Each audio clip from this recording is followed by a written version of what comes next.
Welcome to Season 4 of the Armchair Athletes on CMRU.ca. We're here to talk the 4 major American sports leagues. Your favorite sports show on CMRU.ca. With Clayton. Give me a break. You guys have proven nothing. Taylor. If you ever want to get rid of him, you're never going to get anything for him. Terrell. Every team plays at that stadium. The Orioles have to hit to the same wall, too. And Will. Every week, there's a new report that's like, Miami is the top suitor for Damian Lillard. Hello, everybody. Welcome to a brand new episode of the Armchair Athletes, not on CMRU.ca, but on StreamYard with Clayton, Terrell, Taylor, and Will. Or hit. We don't know if outside of the studio. Yeah, we don't know if Truman's joining or not. He texted me just now, bet, as in that the link was on the show doc. So I don't know if he's joining or not. But it's going to be an epic show regardless. I will say the nice thing, maybe it's nice but also not nice, is we don't have to worry about time constraints when we're online. So we could go all night if we wanted to. I would rather not, I will say. Yeah, starting at 8:30, we're already starting a little late, but that'd be the bad part of it. But I guess I'll start out running the gauntlet here. Follow us on the social media channels: TikTok at Armchair Athletes, Instagram at The Armchair Athletes, Twitter or X at Chair Athletes. Terrell, any highlights or interactions from the Twitter this past week? Was a rough week for the Seahawks. Highlights, not a lot of highlights. No. Yeah, I was gonna say. Pretty tough sledding over here for the Seattle Seahawks, but maybe next week will be better. We'll see. And YouTube at the Armchair Athletes 196. There was way more than 196 Seahawks season ticket holders that sold their seats for the game. There's Truman joining What's up, fellas? the call. Hey. Cruising on in. We haven't really started to talk about anything yet, Truman, so you're just in time. Just got out of the gym. Just got out of a pump. So I guess we should formally welcome you to the show, the honorary armchair athlete himself, Truman Bartman. I don't know if your shoulders almost don't even fit in the screen. Truman just got pumped. What do I'm on that grind. Yeah. All right. Grinding something, that's for sure. I was gonna say. Whoa. I'm just kidding. It's online. We could say what we want. I was going to say as well, as I was running the gauntlet, that go follow us on those social media channels. The TikTok, we've been growing quite a bit over this past month, and especially the Instagram as well, thanks to the Most Memorable Goals series from the NHL. And haven't been posting as much lately, so we apologize for that. But I will say, me and Terrell, we've been planning a pretty big series that's coming up. It's going to be kind of similar to the Most Memorable Goals, but it'll be from another league. And I'm very excited for it. I'm also going to be talking about this later in the show, going to be doing a series. The NHL announced that they're doing quarter century first and second teams for every NHL squad. I'm going to be giving my predictions for those as well on the social media. So stay tuned for those series. And we appreciate the support you guys have shown. But I guess it's time we should switch over to the football segment. And Terrell, take it away, because I know you wanted to talk college football. I do want to talk college football to start this, because all of the awards winners were announced for college football. Some controversy outside of even the biggest one, the Heisman Award, which obviously went to Travis Hunter. If you were not aware, I'd be shocked if you follow football at all and you didn't know that. But we've discussed this a lot on the show, the Ashton Jeanty, Travis Hunter comparison. We were kind of all on the Jeanty train, as far as I understand. Is that reasonable to say? Yeah. Yeah. But as it kind of went on, and I don't know if you guys held the same position as me, I was becoming less and less a part of that. Not because of anything that Jeanty did as a player, but because people are so annoying about Travis Hunter and everything that he's done. Everybody acts like he's a bum, like he didn't deserve it whatsoever, and Jeanty got robbed. Couldn't be further from the truth. Hunter's fantastic. I have it written down here. There were only 2 games this year where he didn't either have 100 yards, a touchdown, or a pick. The 2 games he didn't have it, he left with an injury. I think he's inarguably one of the top 3 corners in the country, and definitely at least top 5 for receivers. You can argue the numbers. I know Nick Nash was up there for a lot of the things. He won the Triple Crown, but unfortunately, go to a small school, you don't get the media attention. Put up numbers against bad teams. That's just kind of how it goes. You're not going to win those awards. Also won the Bolitnikoff for best receiver. So shout out Travis Hunter. Sucks to see Genty not win it. I probably would have preferred that, but at the same time, people acting like Hunter was completely undeserving. Really, really stupid. I don't know if you guys have any other thoughts you want to talk about it. Like I said, we were all kind of all Genty guys here. Do you have any? You disappointed? No, I wouldn't say I was really invested. Like I thought Genty should have won, but I wasn't like heavily invested. Mm-hmm. Taylor, what are you saying? I was a bit disappointed, but I wasn't like angry. I kind of knew it was going to happen. It was one of those things. I was just kind of hoping for Genty, but it is what it is. Mm-hmm. I feel like since he won this award, his girlfriend has just been put in the spotlight and has been getting eaten alive online for it. It is. I mean, she's kind of doing it to herself a little bit too. Unfortunately, she's inviting it. But yeah, I feel like it's very unnecessary, the amount of attention that's getting, especially right after winning the Heisman. I mean, I'd be mad if I won the Heisman and everyone's just dogging me about my girlfriend. You know what I mean? But what can you do, I guess? The other thing that I wanted to say with the Genty stuff is that people were complaining that it was like a popularity contest, and that's the reason why Travis Hunter won. But then you go on like any tweet, any video where it's saying that Genty was robbed of Heisman and it has like 1 billion likes. So if it's a popularity contest and the widely more unpopular person won, it doesn't really make sense. So I think overall Hunter deserved it. Obviously Genty had a fantastic season too, but he just kind of ran into a unicorn in Travis Hunter. Unfortunate. That's just how it goes. Next thing in college football, I don't know if you guys have been following the college football playoffs. The bracket is now set. If we don't have anything to say about it, we can just move on. I was thinking maybe we could do a prediction or a game you guys are most excited to watch or something like that. I love Quinn Ewers. You love Quinn Ewers? That's it? I think the way he throws the ball is sick. I don't know. I just like to the other team? He gives me. Dude, I was gonna say he gives me fraudulent vibes, Truman. I'm sorry. He's not fraudulent. I love the way he throws his ball. He throws it like a pro. All right. I don't know. I'm not strong. I'm not super high on Texas though either. I don't think they're actually that good.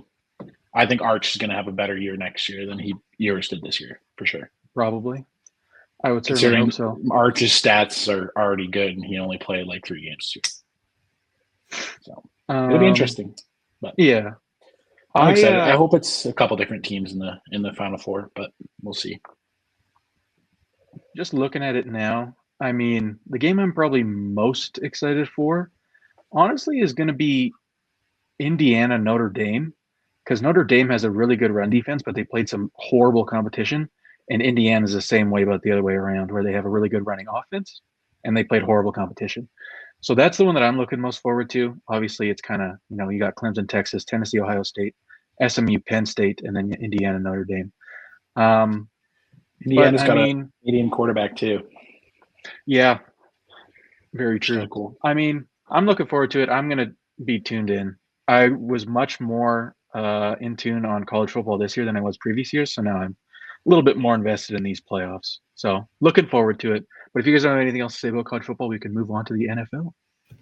All right, let's do our picks to start off this segment. Of course, last week, my lock, I had the Vikings over the Bears. That did go. I've been on a pretty good run of picks lately, guys. I'm going to be honest. I don't know the exact score, but I've been doing pretty good. Upset Rams over 49ers. That did go, but it has an asterisk because that was like worst game of the year. Horrible. Awful. Game of the week.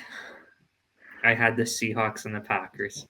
It was the game of the week. Yes, it was. No, it wasn't. It was. Yes, it was. I can say that because I was there. No, it wasn't. We watched Sam Howell take snaps in that game. You watched it from your that disqualifies it from any game of the week conversation if Sam Howell was taking snaps in the game. No, yes, it does. Well, we're going to continue on here. Shut up. We're going to continue on here. We have to continue. I was going to say, can we we can do this later. Can we continue with the picks for now? I had to get in. I had to get my licks in early. Anyways, continue. I digress.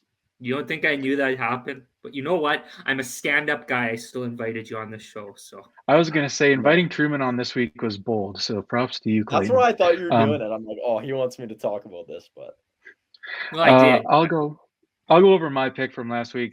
I took Ravens over Giants. That was a blowout. Unfortunately for us, I said this on the last show after we made all our picks. I picked Miami over Houston, and then that didn't hit. I remember on the last show saying I feel like we jinxed ourselves because we all three picked that one, and unfortunately that was the case. But then on the other side of the coin, we all picked Bills Lions, and that was a fantastic game. So. For me, last week I picked my lock as Bengals over Tennessee. That did hit, which was sweet. Then I picked Dolphins Texans, which was unfortunate. And then Bills Lions. So I don't really have anything special to say, but yeah. Yeah, I took the Commanders over the Saints, easy lock. And upset Dolphins over Texans, game of the week, Bills Lions. We already talked about it, but man, how are the Dolphins that bad? Tua Tagovailoa. It's Anyway. ridiculous, man. He's not that guy. He shouldn't have got that extension, unfortunately. But we'll continue on with the picks. Again, we can have that discussion a little bit later. Yeah, so picks for week 16. My lock, Lions over Bears. There for a while I was picking the Lions and I kind of stopped. They were playing the Packers a couple weeks ago and then we're playing the Bills this week. So stopped picking them as a lock for a little bit, but back to picking them, especially because they're playing the Bears.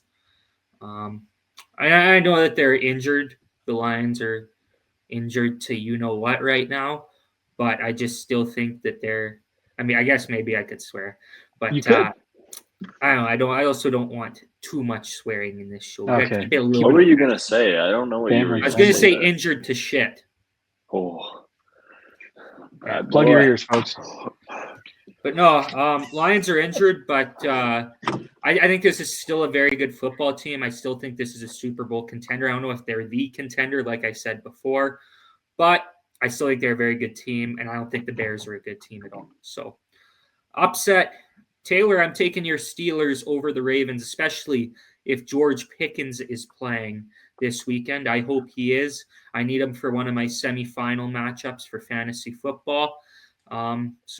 Yeah, and I honestly think that I think the Steelers are like I think the Ravens are heavily favored. I don't know if you guys checked the odds or remember the odds for that game, but the Ravens plus are 350. Yeah, I thought the Ravens were heavily favored, and I seen that and went. I feel like they're disrespecting the Steelers a little bit. And I get that the Ravens are a good team, but I think the Steelers are one of the top teams in the AFC as well right now. Mm-hmm. Game of the week: Broncos Chargers, in divisional matchup, and I think it'll be a good game. Two teams fighting for playoffs. I think it should make for a good contest on Thursday Night Football. Okay, moving on to mine. As my lock, Will, I'm sorry, I'm taking the Buffalo Bills over the New England Patriots. Seems like a bit of a layup at this point, but who knows? Maybe Drake May will pull something out. You never know. That's not a layup. That's a free throw. That's a dunk. Ew. My underdog. I'm going to be dogging on Bo Nix a little bit later, but for right now, I'm taking the Broncos over the Chargers. This Broncos defense is just unreal, so I think they're probably going to slow down the Chargers again. And then game of the week, I'm taking Steelers-Ravens. That's kind of a gimme, too. For me, I'm taking the Lions over the Bears, like Clayton said. Even if they're banged up, the Bears are just really, really bad. So I think the Lions still win just purely on touchdowns. My underdog is the Niners over the Dolphins. Dolphins haven't looked good. Niners, as much as they're kind of having an up and down season, I think it's kind of a no-brainer. And then my game of the week is Houston, Kansas. I think after the rough little stretch Houston had, they looked a little bit better last week, and maybe they're the team that beats Kansas City. So fingers crossed. Pat Mahomes might not play either. That's a good point. So Carson Wentz would be the guy. So we're going to get the Chiefs underdog story again this year. It's set up perfectly. The script is in. Yeah, Why is he not playing? He injured? I hurt his ankle or something in the last game. Yeah. Yeah. Should have put that as my underdog. I'll see you, Clayton. Oh, hey, Clayton. My lock is Vikings over Seahawks. Sorry, boys. Don't blame you. Yeah. Upset Titans over the Colts. Titans switch at quarterback. I mean, they've looked better with Mason Rudolph at QB, and it's the Christmas season. Let Rudolph lead the sleigh. My game of the Your week. narratives. Eagles Commanders divisional matchup has shootout written all over it. Okay. Truman? Truman, did you have any picks this week? My ones from this week, or I just want to shout out everyone in our pool picked the Panthers to beat the Cowboys, and I was still with the Cowboys. Thank you to Dallas for pulling that out last week.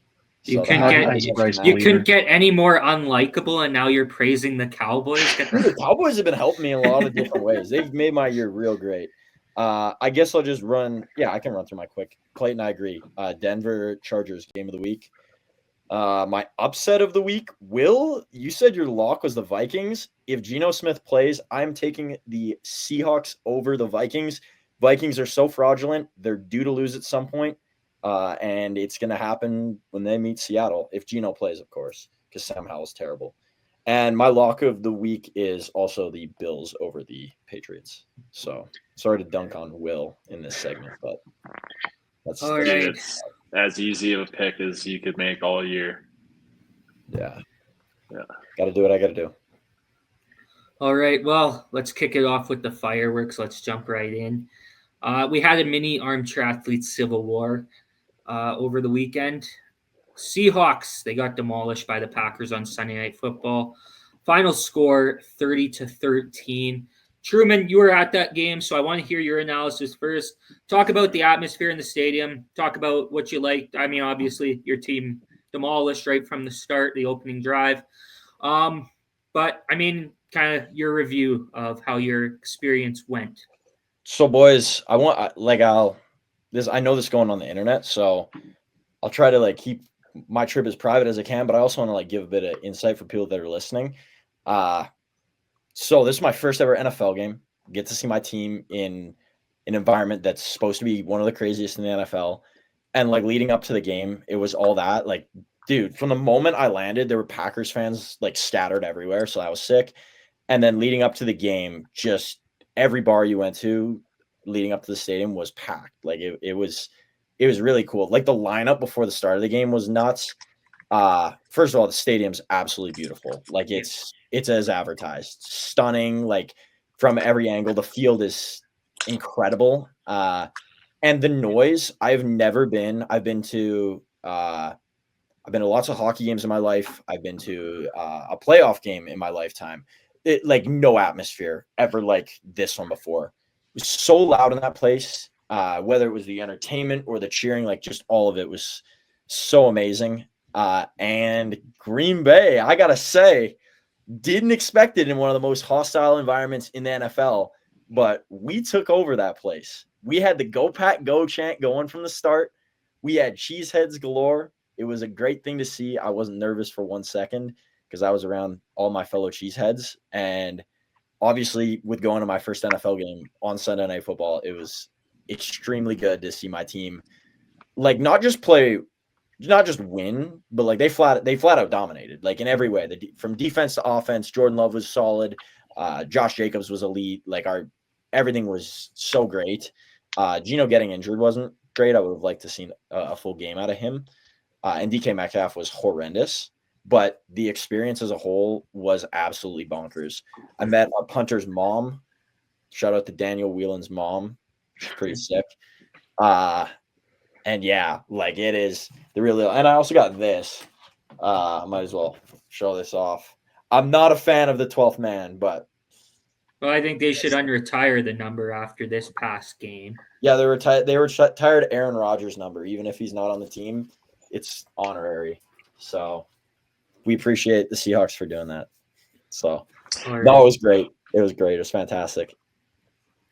All right, here comes the blow up in 3, 2, 1. I guess to start off, so Josh Jacobs, as you said, Truman, he owned the Seahawks in the first half. Seahawks could not stop him the first 2 drives, and it felt like I was getting flashbacks to that game against the Raiders from a couple years ago. I think it was like 300 yards in that game against the Raiders. It was awful. And the start to this game was awful as a fan of the Seahawks. But Terrell, you do have, I guess, a positive down here. One of the few from this game. Go ahead. Yeah, he was completely unstoppable in the first half, but then second half, the defense kind of pulled it together across the board. And he only put up 21 yards on 12 carries, got no first downs, and then he fumbled as well. So, yeah, there is one positive. It is that the defense kind of held it together at least a bit more in the second half. Well, I'm going to be talking about someone who wasn't good on defense, Tariq Woolen. Awful game. Like, horrendous. Yeah. Yeah. I was going to say, that's all you have to say about it. Horrendous game. Gino, of course, got injured in that game, as we said. I have it written down here. I know that I'm probably going to be going back on my word here. I wrote down I will not watch on Sunday if Sam Howell's starting. Truth is, I'm unfortunately a loyal fan that falls for this team way too many times. I'm probably going to watch the first quarter, be reminded how bad it is, and then turn the game off. I really hope he's not starting on Sunday. And the second that Gino went down, I said this isn't going to go well. The offensive line was playing horribly up to that point in the game, and they haven't been good all year. I shouldn't say that. They've had flashes. The week before against the Arizona Cardinals, I thought they were great. And then this past week just went back to not being good.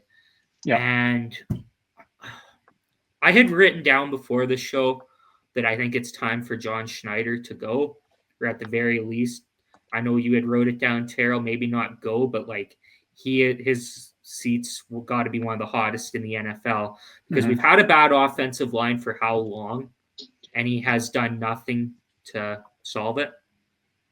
It's been since like the Russ days, like right as soon as we first went to that Super Bowl. It hasn't been top half of the league, and I think it's over a decade or close to a decade at this point.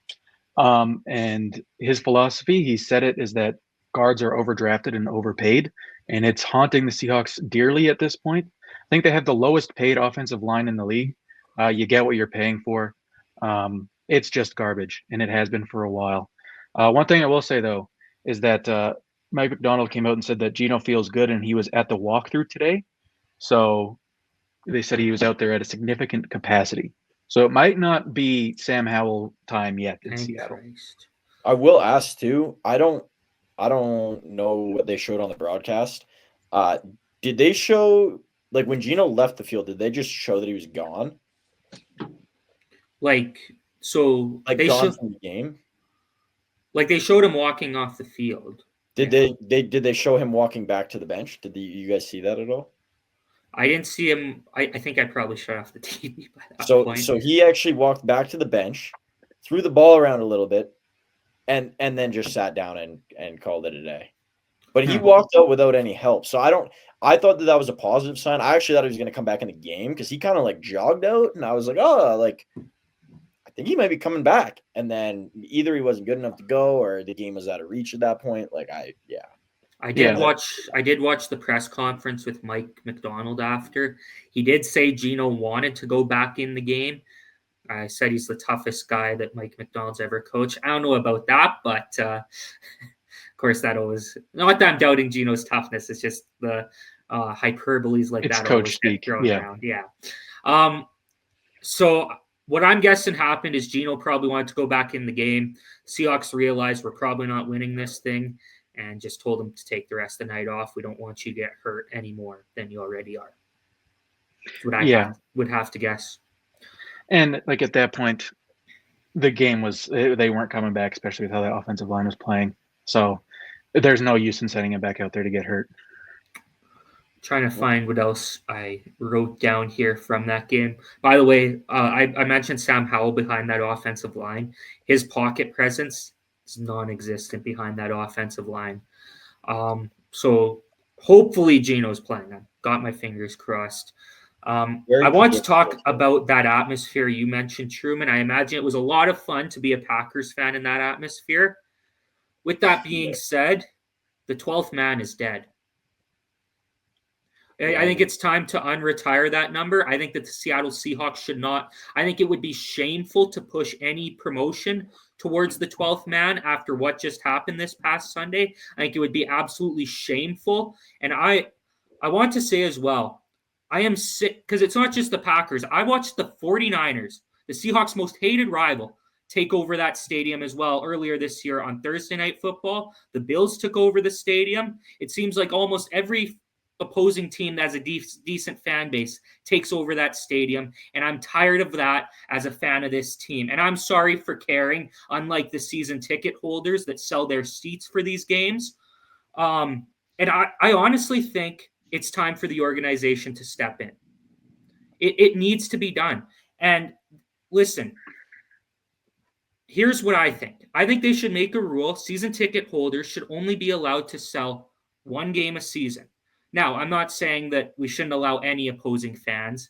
I think that opposing fans are welcome in our stadium, I guess, in a way. I just think that if you have season tickets, this isn't an investment. This isn't the stock market where you buy to make more money. You want to buy to make more money, go to the stock market. Or if you want to do it in sports, go do sports betting or fantasy sports.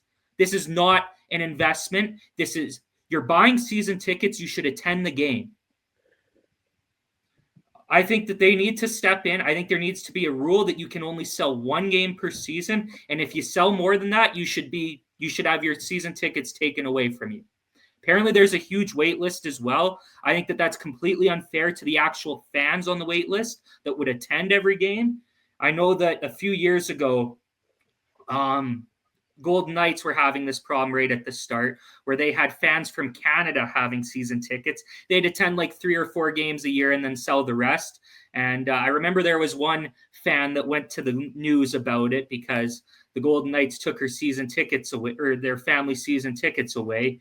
And they were mad about it. And they ended up going to the news. They had a picture of their kids with Fleury to try and gain sympathy. And I ended up getting mad about it too. I was only mad because the Golden Knights didn't take away their season tickets earlier than they did.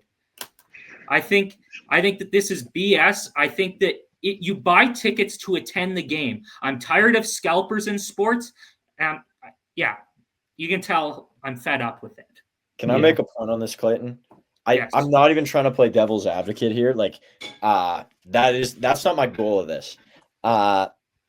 So I was with you. Like, I have been with your opinion, like, for like a majority of my life, I would say. Until I would say for like the last. Hayden, can you stop doing the dishes? Thank you. Sorry about that. I'll put headphones in. You guys continue your point. I'm gonna grab headphones and then I'll resume my point here. Okay. Is there anyone else that wants to try to play devil's advocate for? Well, I was gonna bring up because I put in a DK Metcalf clip at the end of this because he said that the quote was he was wishing as many 12s didn't sell as many tickets as they did during the Packers game. So yeah, so listen to one of the players on the team and don't do that. And I was going to address a counterpoint as well. A counterpoint that I've seen is, well, this team isn't good, so we're not going to show up. This team was 8-5 going into last week. What more could you want? So unless this team plays like the Kansas City Chiefs or Buffalo Bills, we're not going to support them. What kind of loyalty is that? Okay, let me get in the point. I think Will might be wanting to make this too. So what I was saying was, up until about a year and a half ago, I was on that. I guess I kind of had like this narrow lens of like that sports was like just me and the rest of like my small cult following of like Packers fans, like the diehards, the people, like all of us within this call, where we watch our team every Sunday. If we go to those games, we'd never give up tickets because we're dedicated to our teams. But what I've learned, and even this was with a couple of guys that I went with, like they weren't there to watch the Seahawks or the Packers. My one buddy Braden, who went with us, he doesn't watch a lot of football. He watches here and there. Why was Braden there? It was a trip with a couple of buddies. Obviously, the atmosphere, the drinking, it's Sunday night. Like all of those things are what people go for. It's the experience. It's just like going for some people to a county fair. It's just the entertainment. It's just being there and being present within that moment. And so why those people buy those tickets is so, and this is what happens with Suits in Toronto, and they talk about all that all the time. People are going for the experience or the night out or a night away from work. They're not actually going to watch anything with the game. They don't even probably know the players' names or who's playing or what's going on. They are simply there to just have a good time. And I saw that like a lot through the stadium. And the guy next to me was wearing a Rams jersey. He was just there because he got tickets from work. It wasn't anything to do with a fan or fan base. It was purely he went for entertainment. And that's the tough part about this is, like, obviously you want to have your stadium packed, but with how sports is nowadays, like it's less and less about that. I feel like it's more and more about, going and having a night out with people. So that's just I guess devil's advocate, but it's actually in a lot of ways something I figured out is like something that's just true, and that's what it is. And it's sad when you look at it from a sports fan's perspective, but from just like a personal perspective, I think that it's actually great in a lot of ways. So I have a counterpoint to that. My counterpoint is, why can't, if someone wants to go for one night out, buy a single game ticket? Like, so if someone wants to go for a night out, why are they buying season tickets? Well, because it might be like through a business. So the guy next to us, it was through his company, and they just give out tickets.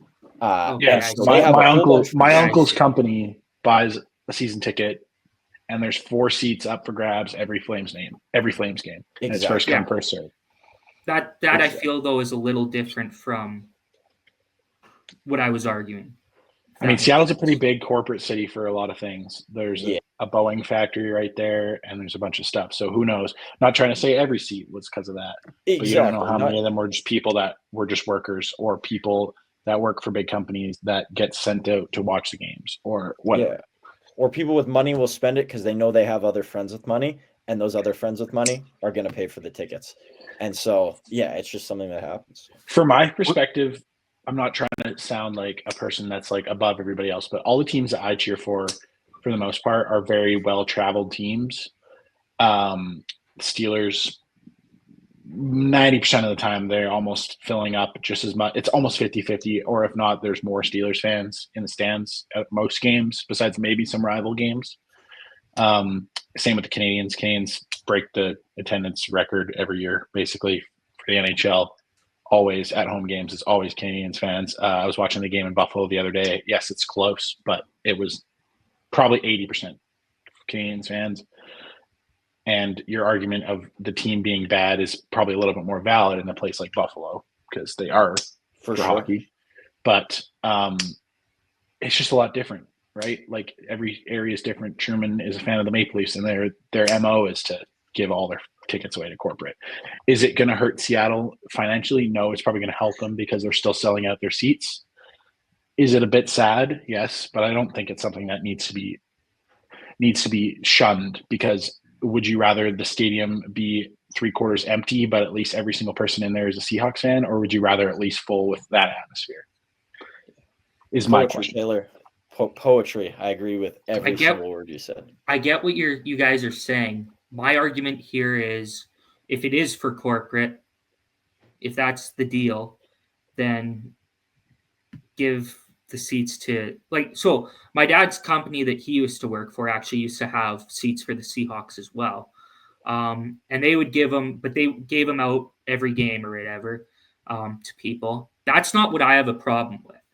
And I think the thing I have a problem with is people who are fans that sell their tickets to chase the bag. That's such a small majority, though. I feel like in a lot. I don't think it is. I think people can see the game as, I can pay off my tickets next year if I sell this game. I would be interested to see what the split is, though. Yeah. Because every market is different. Toronto, I'm for sure it's not the real fans selling their tickets. It's all companies. I think the corporate thing the corporate thing you guys talked about is a separate issue from where I was getting at, if that makes sense. Yeah. You guys had good points, but I was just, I think every market is different. A bigger city that like a bigger city is probably going to have more corporate, like New York or Boston or the bigger cities that have a bigger area of corporate companies. There's a lot of people that go that are just businessmen that might not be fans. Vancouver Canucks, same thing. So I don't know if Seattle really falls into that kind of corporate lifestyle city. I think it does for the most part. I think it does now. So it's just unfortunate, right? Like, whereas you look at Green Bay, for instance, at Lambeau, first of all, storied franchise. There's not a lot of other stuff to do there. It's a city, football team owned by the fans, stuff like that. Steelers, it's that or hockey really. Like you could tell like all the smaller markets are the ones that seem to get more diehard fans out. I don't know if that's because there's less to do. I don't know if that's just because, people that live in Kansas City are usually from Kansas City. It's not like one of those cities where it's a lot of different people in a melting pot, if that makes sense. Like, you could tell the smaller market teams from smaller cities usually show out with more of just their fans and less traveling fans than the major hub American cities, if that makes sense. Yeah. I think the Steelers are very similar. Like they're, I would say maybe an elevated level to like the Oilers in a way. Pittsburgh's very like blue collar. So those guys get off work in a shift. And the Steelers, they're investing in the Steelers as their getaway. So all those guys get off of a tough day's work, and then they have that money, but they're also invested in the team because the team is seen as their downtime or as their escape. And so and there's just less options. But yeah, with the Oilers, I know that's a big thing too. Like people get off of their break or off of their shift, and they're going to the Oilers game. That's what it is up there too. So.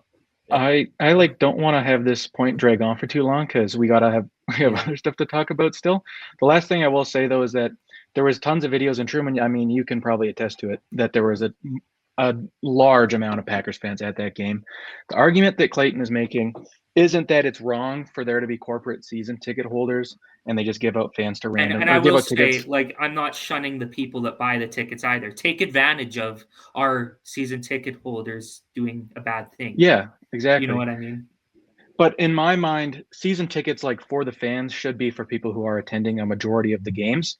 Because I can tell you right now that on that wait list you mentioned, there are God knows how many Seahawks fans who I think it said like 7 years. It's a wait list. Yeah. They would kill to get into every one of those games. So it's like, it's been an issue that's been reported on with like Seattle beat reporters. And obviously there's a quote from DK talking about it. So it hasn't been an issue in the past. It's becoming an issue now. And it is just really disappointing to see one of the like kind of lauded franchises for having these crazy fan bases, the Beastquake and all that stuff where the fans just went so nuts. And now that's just not the case anymore. It sucks to see, but at the same time, like Clayton said, if you're an opposing fan and you know that some season ticket holder in Seattle is going to sell it to you, why wouldn't you buy it, Yeah. So it's not the fault of the people buying the tickets. It's the fault of the people who have the season tickets in the first place and are looking to sell them. But we have been on this point for a while. Terrell, I don't know if you have anything else to say about the Seahawks. I've said my part, so. I can rattle off a little bit about Sam Howell just because this kind of vindicated everything that I've said throughout this season about Geno Smith. I was told that, it can't get worse than Geno. You bring Sam Howell in and the offense is going to magically be fixed. Shockingly, that is not the case. About as bad as it possibly could have been. I'm going to throw up a number for you here. So 15 or more dropbacks per game. Sam Howell put up 5 net yards. That is 13,004th out of 13,012 quarterbacks. The 9th worst in terms of net yards in NFL history. Like I said, I was told that Sam Howell was the savior, And I don't want to turn this into like digging on Sam Howell because tough situation to get dropped in on. But I've just heard it so much from so many different fans where Geno's the issue with this offense. And if it was anyone else back there, it would be so much better. We saw that Geno being able to do anything in this offense is kind of big ass Sorry. drug I used to have. Needs it to calm his nerves after that rant. Dude, I was on a different tab and I just sort of filled up the cup and I knew what was happening. Me too. But yeah, for Seattle, clearly the problems run much deeper on this offense than quarterback. He's not the biggest issue, and we saw that about as plainly as it possibly could be. The other thing, Ryan Grubb. Charbonnet had that touchdown, 24 yards, whatever it was, and then he didn't get another carry for the rest of the game. That is absurd, especially with the offense stagnating like it was and with the backup coming in. Give him more touches. Like, what do you have to lose? Because obviously Sam Howell being out there isn't helping. He didn't have a positive completion until his 9th passing attempt. His pick was awful, and his longest throw of the day was for 12 yards. Like I said, finished with 5 net yards positive. Just horrible. So, Clayton, you already said it. John Schneider should be on his way out, if not very close to it. I completely agree. It's been too long without a functioning offensive line in Seattle. I have one more thing to say. Thanks for reminding me, Terrell. Sorry, boys. The other three that have been waiting probably for us to get off this topic. The one thing I was going to say, you brought up that the midseason acquisitions might have saved Schneider's job. Mm-hmm. I think that Mike McDonald had a huge part in this. I think so too. Yeah. And I think he's the reason why that's kind of happening. And the turnaround of the defense, I think you can attribute that to Mike McDonald. I've got nothing else to say, though, for Seahawks. We've been on this topic for a while. I think it's about time that we switch to another team. Willard Taylor, who wants the floor? You go for it, Taylor. I'm going to be short and sweet. We lost to a better football team on Sunday. I don't think we played that bad. The Philadelphia Eagles are just very, very good. They have a lot of weapons. They stretch out your defense a lot. Do you think it's a different? Do you think it's a different game with George Pickens? We might have one or two more big plays. Absolutely, just purely based on the defense has to focus on him a lot more than any of our other receivers. I'm still waiting for a Mike Williams game. Like, he has not been involved in the offense, and I thought, with Pickens being out for these last 2 games, he would get a lot more action, and he hasn't. So I've been a bit frustrated with that. But just like if you look at like our defensive scheme when we play against teams that are weaker, we eat them up because we only have to play 1-on-1.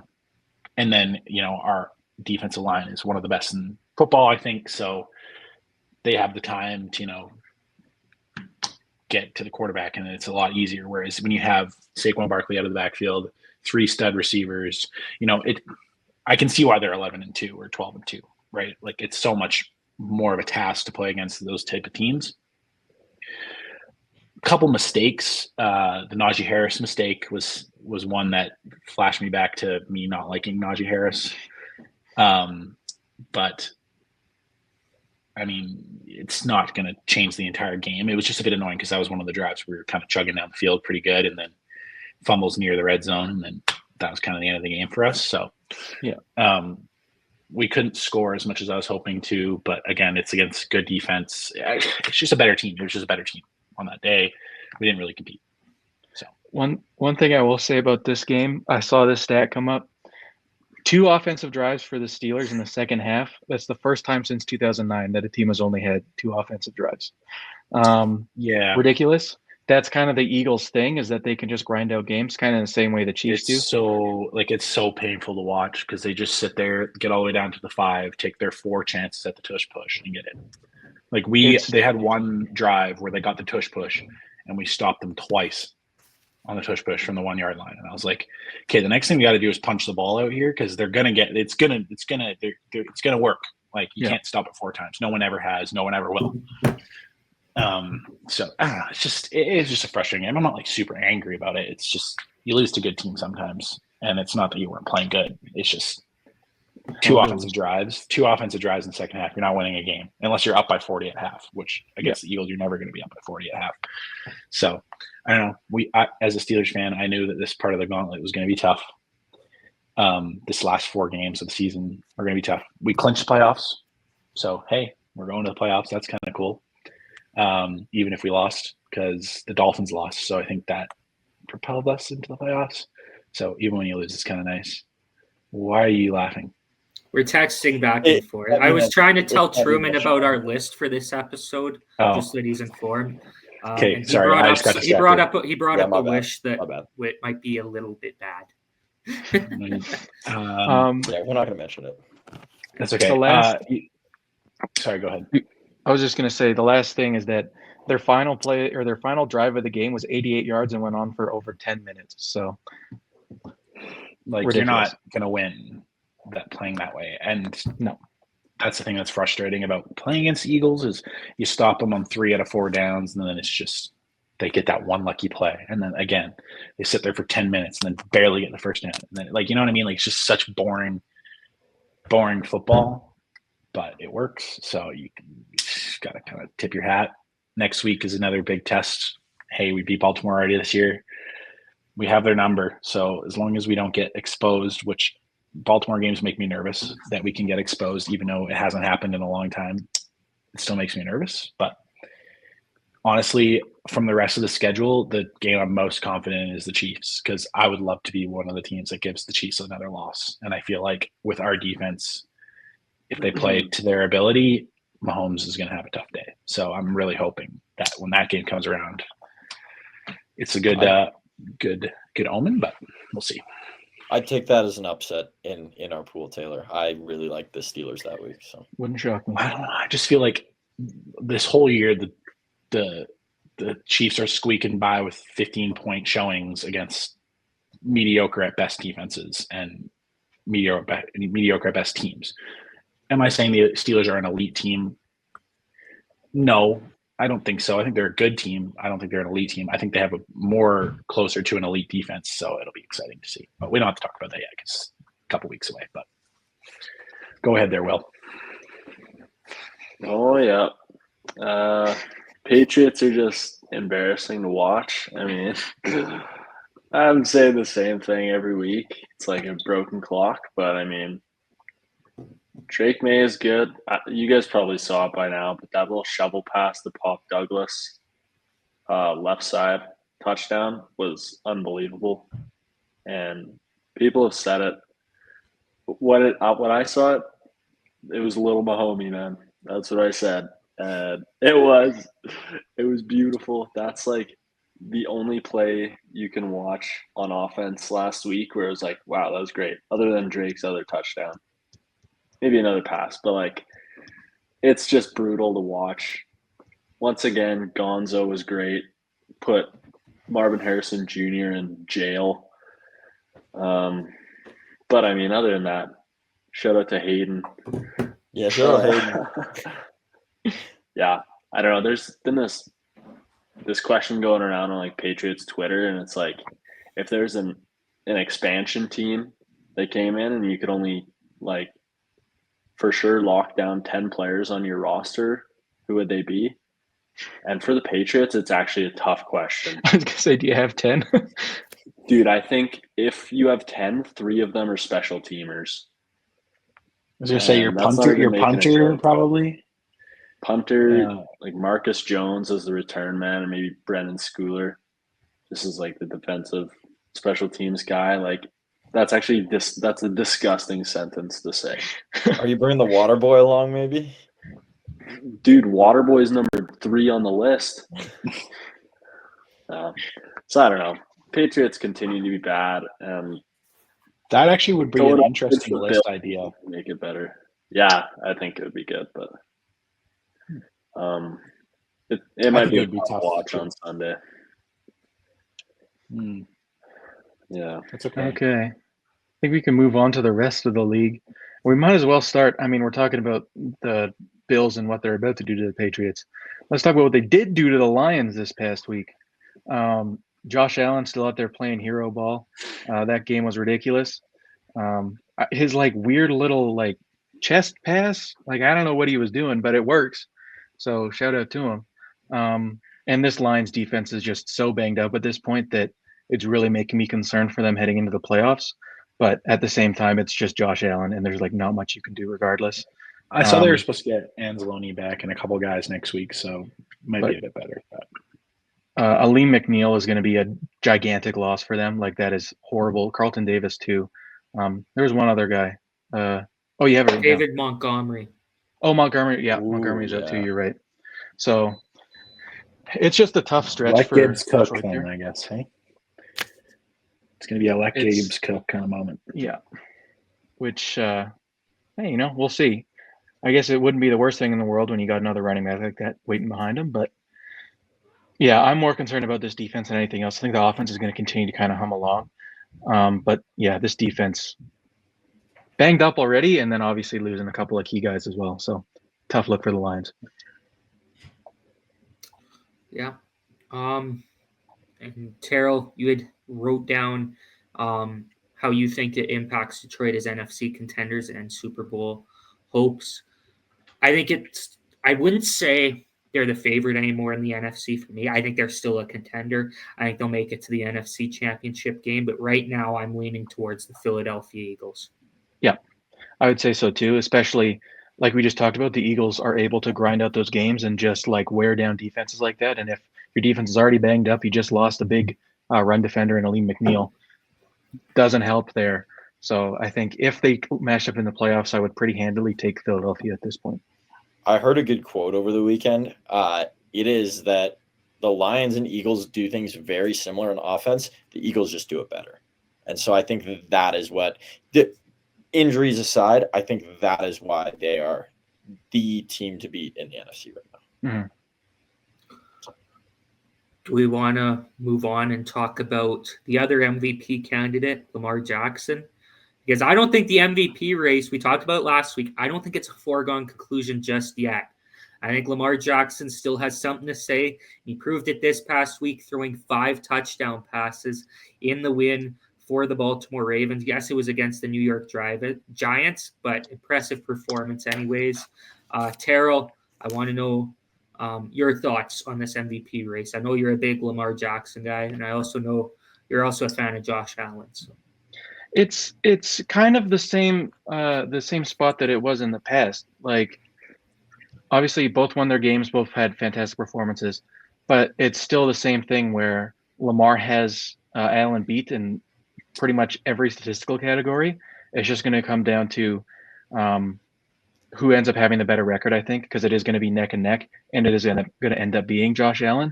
And it is totally deserved. I don't think that it'd be like a fraudulent MVP win or anything. Allen's played out of his mind, especially these past few weeks. And this is like statistically the best season that Lamar has had, I would say, to this point in his career. Unfortunately, the record just doesn't quite reflect that. And when you got another guy like Allen who's putting up superhero numbers and also has a better record, hard to argue against it. There's one stat that I found. Highest passer rating through 14 games in the NFL season. Number 4 is 2007 Tom Brady. Number 3 is 2011 Aaron Rodgers. Number 2, 2024 Lamar Jackson. Number 1, 2004 Peyton Manning.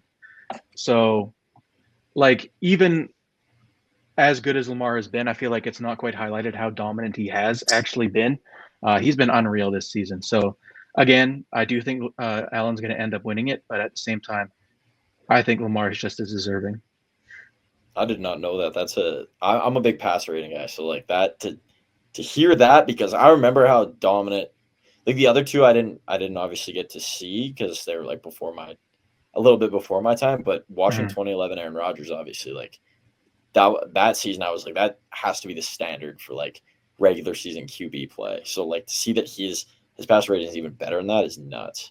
One guy that wasn't mentioned in that, Patrick Mahomes, he's probably still in the running. I'm just kidding. I'm sure Chris Collinsworth would want me to say that. Anyways, we'll continue on. I had down here the Dolphins' fate pretty much sealed, I think, with the loss to the Houston Texans. Now up to 8 losses on the season. I talked about a few weeks ago the magic number. You don't want to be worse than 9-8. If you even 9-8's usually like the record where it's like you're on the edge. You might get in, you might not with that record. They're now up to 8 losses on the season. I think this was a critical loss for the Miami Dolphins this past weekend against the Houston Texans, and huge reason for that loss. Tua Tagovailoa. I have been pretty much on the anti-Tua wagon the past couple seasons. I don't think he's as an elite quarterback as the Miami Dolphins fans say he is. I don't think that he is a guy that is going to win you a Super Bowl, even though he has good receivers around him, has a good offense. He's not a guy I don't think that can still get you there. I don't think he's the guy for the Miami Dolphins. And this past weekend proved it through 3 picks, including the game-sealing interception. Terrell, I know you're also against 2-on. I have been for a long time, and it was a tougher battle to fight in previous years than this one. But Tua's bad, and this Miami Dolphins team is just not built for the playoffs whatsoever. They can't run the ball. Like, they just can't do it. I think they're a soft football team. I mean, we saw it earlier this year. They go up, play, and it's cold, and they just get absolutely decimated. Unfortunately, that's how it goes, and you can't run the football. And then if, you're saying Tua win us this football game, that's not something that Tua does. So I've said it for, I don't know, the past 2 or 3 years at this point, said he shouldn't have got extended, shouldn't have got that much money. And now we're at the point where it's clearly a mistake. They're going to have to start looking at other options at quarterback here. Which sucks considering, like you said, the offensive infrastructure around him for receivers is very good. But, he got his bag. Shout out to him. Good work, Tua. But, yeah, just not playing up to the level that his contract is. Yep. And, Can I just make a point with the Dolphins quickly? Sorry to go in on Will here. Will had them going to the Super Bowl in his prediction. Just want to remind everybody that. Also, That's Will's terrible. AFC playoff prediction might be one of the worst I've ever seen. So just had to bring that up. But I'm sure you'll do that at the end of the year. I was looking at that like the other day, and I was like, what was I thinking? Hey, to be fair, Tua had spaghetti brains for a couple weeks, so those were winnable games with Tua. But, man, that's the only defense I have. I mean, I could see the vision there. It just didn't come out the way like you hoped. I mean, I think I had the Niners going to the Super Bowl. Obviously fell apart for different reasons. Yeah. So it's kind of tough. You never know how things are going to go. I haven't looked at the rest of your playoff predictions for the AFC in a while. I do remember you picking the Dolphins, though. But yeah, I had the Dolphins winning their division. I think I had the Bills in third, which looking back feels like just dumb. But we also didn't know what to expect out of the Bills this year. Taylor's is actually pretty good. I think he's the only one that might have the Steelers in the playoffs. I wonder why. Unbiased. That's pure analytical stuff right there. Hey, they do make it every year. I mean, it's not unbiased when you have a routine of doing that. So. I could have been even more biased and put them first, but I didn't. And look where they're sitting now. I could have put them at 17-0. So it's true, but you didn't.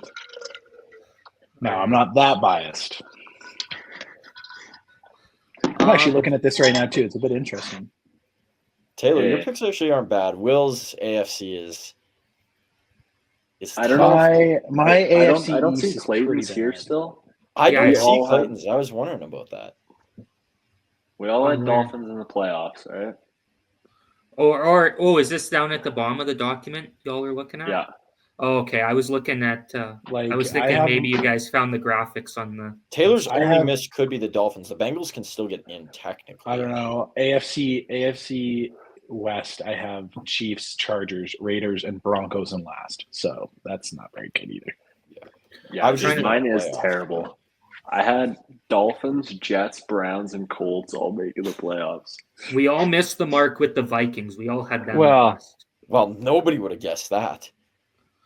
That would have had to be like, and Washington has been obviously. Yeah, I think we all had Cowboys making the playoffs or the Washington. I think we all had Niners. Niners is my 1 seed. Rams in the playoffs. Yeah. Which that can still happen. Rams can still make the playoffs. Yeah. I don't think there was any upsets that I just trying to. I had the Falcons as my 4th seed. Holy boys, it's not good. Well, they still could be. Could have been worse, yeah. And then Super Bowl I have Lions beating the Chiefs, so that can still happen. Yeah. Nice. I guess we can continue on with the news in the NFL. Terrell, I know you want to talk about the Offensive Rookie of the Year race, so go ahead. After this past week's performance by Bo Nix, this shouldn't be a race anymore. It should be Brock Bowers. Leading the all rookies in receiving. What is that face for, Truman? Are you still counting Jaden Daniels in there? Yeah, I don't even think Bo Nix should be a factor. I think Daniels is closer. But Bowers That is is a what good I was going to say. I option. said it was going to be a two-man race. But my point was that Bo Nix shouldn't be included in this discussion at this point. And Brock Bowers would be my favorite. Like I said, he's leading all rookies in receiving. I think Brian Thomas Jr. is like on his heels, pretty close. He's also, I think, leading all tight ends in receiving. And again, Trey McBride is very close behind him. He's like putting up first team all pro numbers as a rookie. That's kind of indisputable at this point. So for me, he'd be my favorite. But the whole reason that I don't think Brock Bowers is offensive rookie of the year, and Will, I'm backing you up on this one. This game was just bad from Bo Nix. Like, I understand he threw 3 touchdowns, 130 passing yards on the day, 20 of 33, which is 4 yards per attempt. It said that 104 of those 130 came after the catch, but I don't know if that's true because 2 of his touchdowns went for 33 yards. Even if that's the case, that means that 97 of his 130 yards are after the catch. 8 rushes for 23 yards. On passes over 10 yards past the line of scrimmage, he was 2 for 8 for 33 yards, 2 touchdowns, and 3 interceptions. The picks were all bad. They were horrible. The touchdown to Adam Troutman was fine. He like layered it over a guy. It was a fine throw. Atkins was more of a play by the receiver than it was a good throw by Bo Nix. And the touchdown to Sutton, which was his longest completion of the day, his only one over 13 yards, was just super wide open. I was just going back and watching this game and looking at all the film, and he was horrible.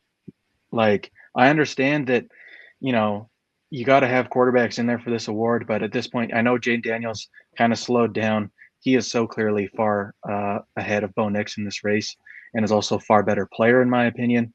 And it's like the same thing that we did last year with Brock Purdy and the MVP. I understand that, you know, he put up some good numbers. He had a few solid weeks. This should be the straw that breaks the camel's back here, like it was last year, Purdy against the Ravens. This game should be the end of his candidacy as an offensive rookie of the year. Music to my ears, Terrell. When you talk about quarterbacks, it's the greatest thing in the world, and we're on the same page. So, always. Well, more quarterback news because Kirk Cousins being benched in Atlanta for Michael Penix Jr. After the Falcons narrowly beat the Raiders 15-9. You get to see the real offensive rookie of the year. He's gonna lock it up in 2 games here. Now we're gonna see it. Let it fly. Do you guys think he'll be an improvement over Kirk? Best quarterback in the draft. We'll see. He almost certainly will be an improvement over Kirk Cousins. If he's not, then it's a disaster right off the bat, you know, instantaneously. Yeah, because it really fell off like so quick. Because he was just not that horrible. bad year, and then He can hardly move side to side now. That's the issue. Like, he was bad at the start because I remember against the Steelers game, it was like he just would stand still in the pocket like a statue and just wouldn't move. Yeah, but then the next 2 or 3 games he was. Yeah, there was the game against the Buccaneers kind of restored the hype. Yeah, he had like I think 500 yards passing. His only like 2 actually good games in this season were both against the Buccaneers. Maybe he's just a Tampa Bay merchant. I don't know. But he's been so garbage outside of that. It doesn't shock me that they're putting in Penix. Like, what do you have to lose at this point? And I think it is going to be an improvement. I'd be surprised if it's not. All right. I don't know. I think maybe first game he might not have a great game because first game jitters. You never know. But I'm hoping for a good game because they're still in the playoff hunt. Well, the NFC South is so bad. They're playing a bad. Are they not playing like a really bad team? They play they're playing the Giants. So this could be a legacy game. I was going to say, if you're looking for a time to bring him in, why not right now? Yeah, because I think I could play good against the Giants. So, do we have anything else to talk about with the NFL? Nope. Go Penix, go. All right, so let's move on. Talk about the MLB. Oh, the MLB. Lots of big trade news. It's sad to see Truman leave right at this very moment. Hopefully he'll come back. We can talk about some of the moves the Yankees made. But we'll start off with the ones the Yankees didn't make. Kyle Tucker got sent to the Chicago Cubs. Isak Paredes, Hayden Wesneski, who's a pitcher, and third baseman Cam Smith were sent in return to the Astros. I say this every time there's a trade in the MLB. I don't pretend to know a lot about these prospects, but for Kyle Tucker, I think he's still one of the best outfielders in the league. Seems like a pretty solid pickup for Chicago. And then for the Astros, I think you're kind of starting to hit the retool button here. Things didn't go quite as you expected last year. Guys are getting older on that team. Bregman might be on his way out. It's time to start resetting that team.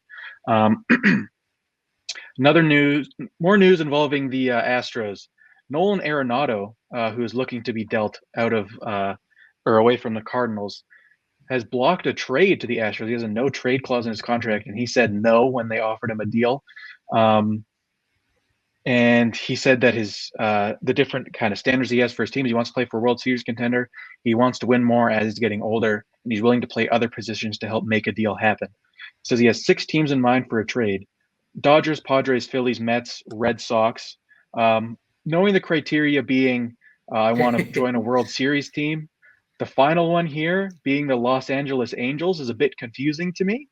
I don't know if you could get any further away from a World Series baseball team than the Los Angeles Angels, but it's on his list. Maybe he just wants to, if it all goes down to the end, live in Los Angeles, catch some sun, and play on a bad baseball team. Who cares? But I would like to see Arenado go to a contender. I still like him as a player, but yeah, I don't know. Blocking a deal to Astros is pretty funny. I guess he's not a fan of the way that team is heading either. And then we're still waiting on news for Corbin Burns. There we go. Truman relocated. I was listening. I just had to talk to Hayden for like 1 second because he was trying to go to sleep because he's got to get up and work in the morning. So I was just, relocating and didn't want to make noise. So fair. But I skipped over the different deals the Yankees have made to this point, so we can talk about them in just a second. The last thing I have here is that Corbin Burns is still kind of, jumping around. We don't know exactly what he's going to do. Apparently, I'd seen a few different things that the Jays offered him $200 million. I don't know what the length of that contract was. I don't know if he explicitly turned it down or if he just went and listened to other offers as well. But from what I understand, it's kind of looking like the San Francisco Giants are going to be where he ends up. And I think the Giants and the Jays are kind of, the same team in different leagues there. Always in on big free agents, always putting in big money, and then always getting outbid at the last possible moment. So it would be kind of funny if the Jays got outbid by their counterpart in the National League. But like I said, we skipped the Yankees deals. Truman, I'll let you headline this one if you want. I can read the details and you can talk about it. Deal. I'll make it quick and snappy too, because. Okay. Yeah. We'll start out with the Cody Bellinger deal sent to the Yankees for minor league reliever Cody Poteet, sent back to the Cubs. And then the other deal, Devin Williams for Nestor Cortez and second baseman Caleb Durbin getting sent back to the Brewers. Truman, take the floor here. Okay, the Bellinger deal, pretty easy to sum it up. You're giving up a reliever who's not really a factor. Maybe he could be, but he's not going to. This might come back to bite me, but I don't think he's going to become a superstar at any point. So I think it's a low risk potential mediocre reward for the Yankees. We all know Bellinger's past his prime. He's not the MVP that he was at one point. He probably won't be able to return that. Is he serviceable? Yes. Is he going to give the Yankees a lot of potential headaches? Maybe if he goes into a slump like he did with the Dodgers at that one point? Yes, but I don't think it hurts them at all. It's always good to have bodies, and Bellinger's a starting caliber first baseman or MLB outfielder. So I was going to say, you guys need a first baseman so bad. The Rizmeister's not it anymore. I do think the Yankees are still a factor for Christian Walker. They're waiting for the market to calm down is kind of what the reports have been. So I still could see them landing him. Please no Pete Alonso. I think he's the most overrated player in baseball, and I would hate for him to be on the Yankees. So no, hopefully he doesn't go there. But yeah, Bellinger is fine.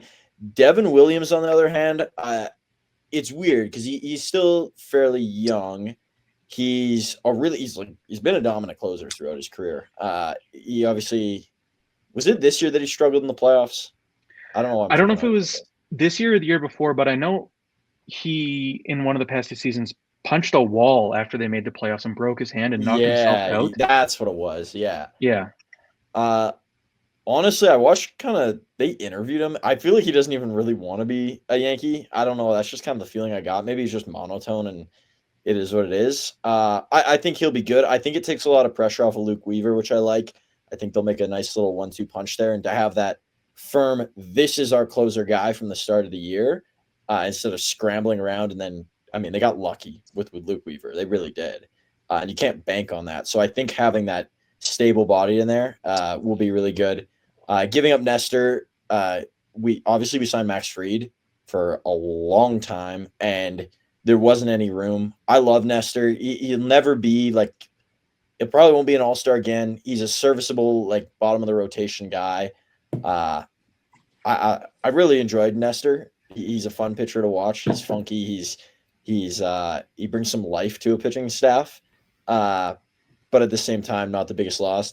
And like, I'm not the biggest on the prospects. I know Durbin like had a chance, they were saying, to make the Yankees this year, but I don't think he's this high profile, like next Robinson Cano. I don't know why I said him, but type second baseman. So yeah, I think the Williams move is an okay one if they get an extension done with it as well. But yeah, that's just my thoughts.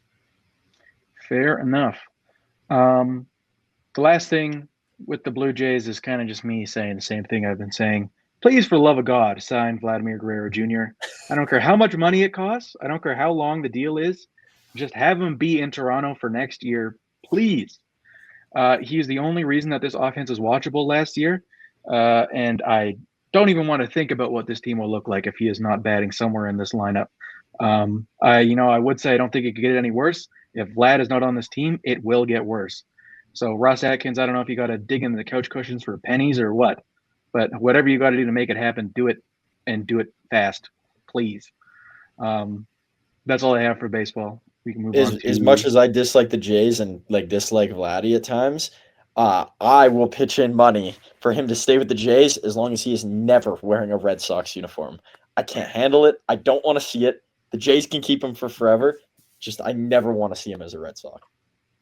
So. That's fair. Unfortunately, it just kind of screams like where he would go, though. I know that's the problem. It's just the Dominican vibe in Boston is just playing with Devers. Tough. Yeah. The one thing that I saw is that like I was like kind of linked with Juan Soto, and that was a lot of where the rumors were coming from because him and Vlad are kind of buddies. But now that Soto's obviously out there with the Mets, maybe not quite so likely to happen. Either way, it's going to be $1 billion for two players if he goes to the Mets. So I don't think that's going to happen. I mean, if anyone could do it, it's Steve Cohen. So true. But yeah, that's all I have for baseball. Unless anyone else wants to toss something else in. Nope. Okay, I think we're on to the NHL then. All right. Kicking off, we don't have Sam Rosen this week, man. That's tough. But anyways, I will say, so we're going to kick off the NHL segment with Cougars talk. Now, earlier this week, I got challenged by Ethan Baumhoff, who we've had on this show before this earlier this season. And he posted on his Instagram story his picks for various Canada West men's hockey awards and women's hockey awards. So Truman's going to be doing his women's hockey mid-season picks because Ethan challenged him as well. Ethan's picks for the men's hockey season awards up to the mid-season awards. His MVP, he has Cole Schwebius, the goaltender for the UBC Thunderbirds. His top defenseman, Clay Honus from MRU. Top goalie, Cole Schwebius. And then his rookie, Sean Jagel from the University of Alberta Golden Bears. So I figured I'd do mine here on this show. So for my mid-season award picks for Canada West men's hockey, my MVP, I've got Clay Honus from the MRU Cougars. Now, maybe I'm a little bit of a homer here. Of course, there's a little bit of bias, but Clay Honus leads Canada West in points among all skaters. And as a defenseman, that's very impressive. And just from watching Clay Honus, and Taylor, you can probably agree with this, he's the best player on the ice every single time he steps onto the ice for the MRU Cougars. Every time the puck is on his stick, he is lethal. I think that he's the best player on this team. And this year, I think he's been the MVP, not only of the Cougars, but in all of Canada West. Absolutely. Agreed. Which means then, as my best defenseman, it's also Clay Honus. This isn't like the NCAA. I know a couple years ago, I don't know if it was last year, a couple years ago, the Hobie Baker, which would be like their Heisman, was a goalie, but their top goalie was not him, like the goalie who won the Hobie Baker. So it's like, how does If that they make sense? if they do end up doing it that way, where they split it somehow weird, I think that De La Grandiere guy from Alberta is pretty good too. So he might have a chance because he's right behind Honus in points and he's a defenseman as well. Yeah. My best goalie then, I agreed with Ethan on this. I think it's Cole Schwebius. Now, he's fourth in Canada West in save percentage, has a 913 this season for the UBC Thunderbirds. But my argument against the three goalies ahead of him is that they're all in tandems. Jordan Cooey and Roddy Ross from the University of Saskatchewan Huskies are both ahead of Schwebius, but they're in a tandem. So I don't know if you can argue necessarily that one of those guys are the best goalie, or if it's more of a team thing, if you guys get what I'm saying here. Truman, do you get what I'm saying? Of course, yeah, I got you. Same thing as Tyler Palmer, who's ahead of Schwebius as well. I'd argue that their 1A is actually Ethan Kruger on the University of Alberta Golden Bears. But for Schwebius, especially this past month, had a great month for the UBC Thunderbirds. He's won his last 8 games. He has a 929 save percentage over those 8 games for the UBC Thunderbirds. So I have him as my top goalie up to this point of the season in Canada West. Now, top rookie. This was the toughest award for me to decide. It's 2 players from the same team. I had Sean Jagel, who I ultimately went with from the University of Alberta Golden Bears. 18 points in 14 games as a forward with the Golden Bears this season, who are first in Canada West. Jagel is 8th in points in Canada West, and he's been the top forward on that team in his rookie season. Now, the other candidate that I had for this award was Marc Lajoie, defenseman for the University of Alberta Golden Bears, who also has 18 points, but in 16 games. And I ultimately leaned with Jagel here. But I think you're really splitting hairs between the two. I think it could be either one. Clayton, I'm surprised you didn't mention Seth Buffaro in the MVP conversation. Yeah. He hasn't played in a few years now. What do you know about Legend. Seth Buffaro's slap shot, Truman? Oh, dude. One of the greatest. We had to name Howitzer. Howitzer. I had to name drop it. Yeah. All right, Truman, I want your women's hockey midseason award picks for those 4 I'll run the gauntlet. Grace Elliott, one of the trickiest players to defend in the entire women's landscape. She is a giant, and she just finds a way to put the puck in the back of the net. Wicked shot, and is cruising through the scoring. Has 27 points. I believe, let me just take a look. I actually have the stats somewhere in here. Yeah, she's 10 points ahead of the player in second place, which is Shanry Bassey, who's been like a legend ever since she joined Canada West. So Elliott's running away with this. Defensive player of the year, obviously with the league losing both McKinnon and Bergeson, who have been like the 2 golden standard defenders in like the history of Canada West. Gold standard defenders, sorry. But Jalen Morris is really the only option like outside of those 2 now that they're gone. And so she's also cruising through it. So easy pick for her there. What other awards are there? Rookie of the year? Yeah. Rookie of the year, I think it's goalie. April.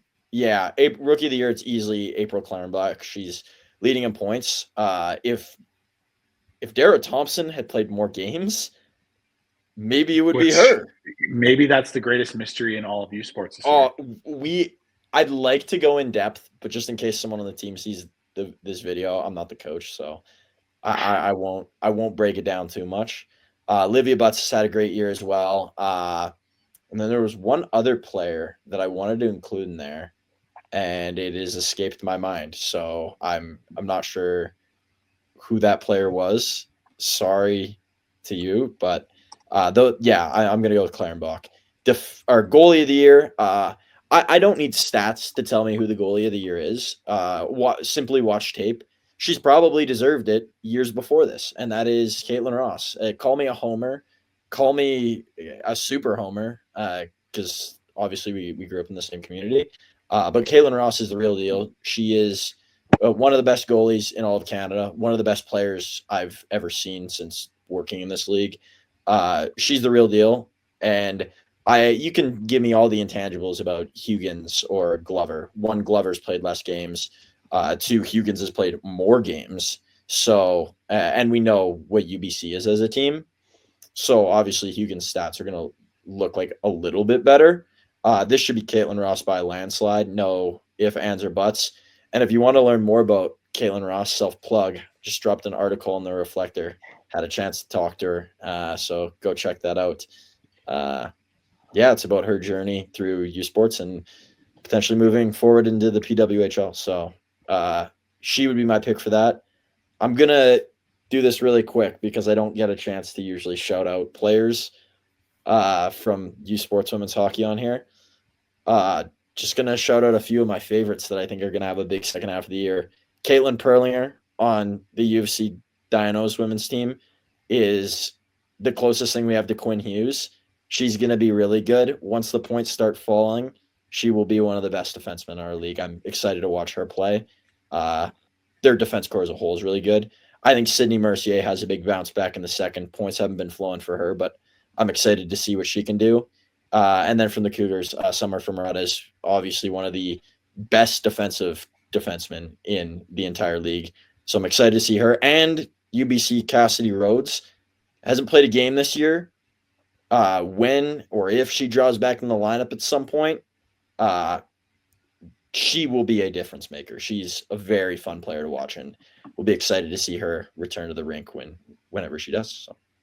I'm kind of surprised how much of UBC is a wagon. Sorry, Clayton. Yeah, I was going to say Caitlin Ross has been playing like a boss this year for sure for the Cougars. You had to hit me with that one after I pulled out Bafaro. Did you see that there's 6 in the top 10 point getters in Canada West right now? 6 of them are UBC. Oh, it's ridiculous. Well, it's Elliott and that Kordick is. Don't even get me started with Mackenzie Kordick and Shanry Bassey. And Rhodes is one of the best players in the league too. Like Rhodes, you can make an argument she's their second or third best player. Depends on who you ask. Gaskell's having a down year in defense. She's great. I mean, they're such a unit. It's ridiculous. Number 10, the top 10, there's 2 MRU, 6 UBC, and 1 Manitoba. That's it. Who, Athena and Aaliyah for us? Yep. Anyways, kind of wild. That is wild.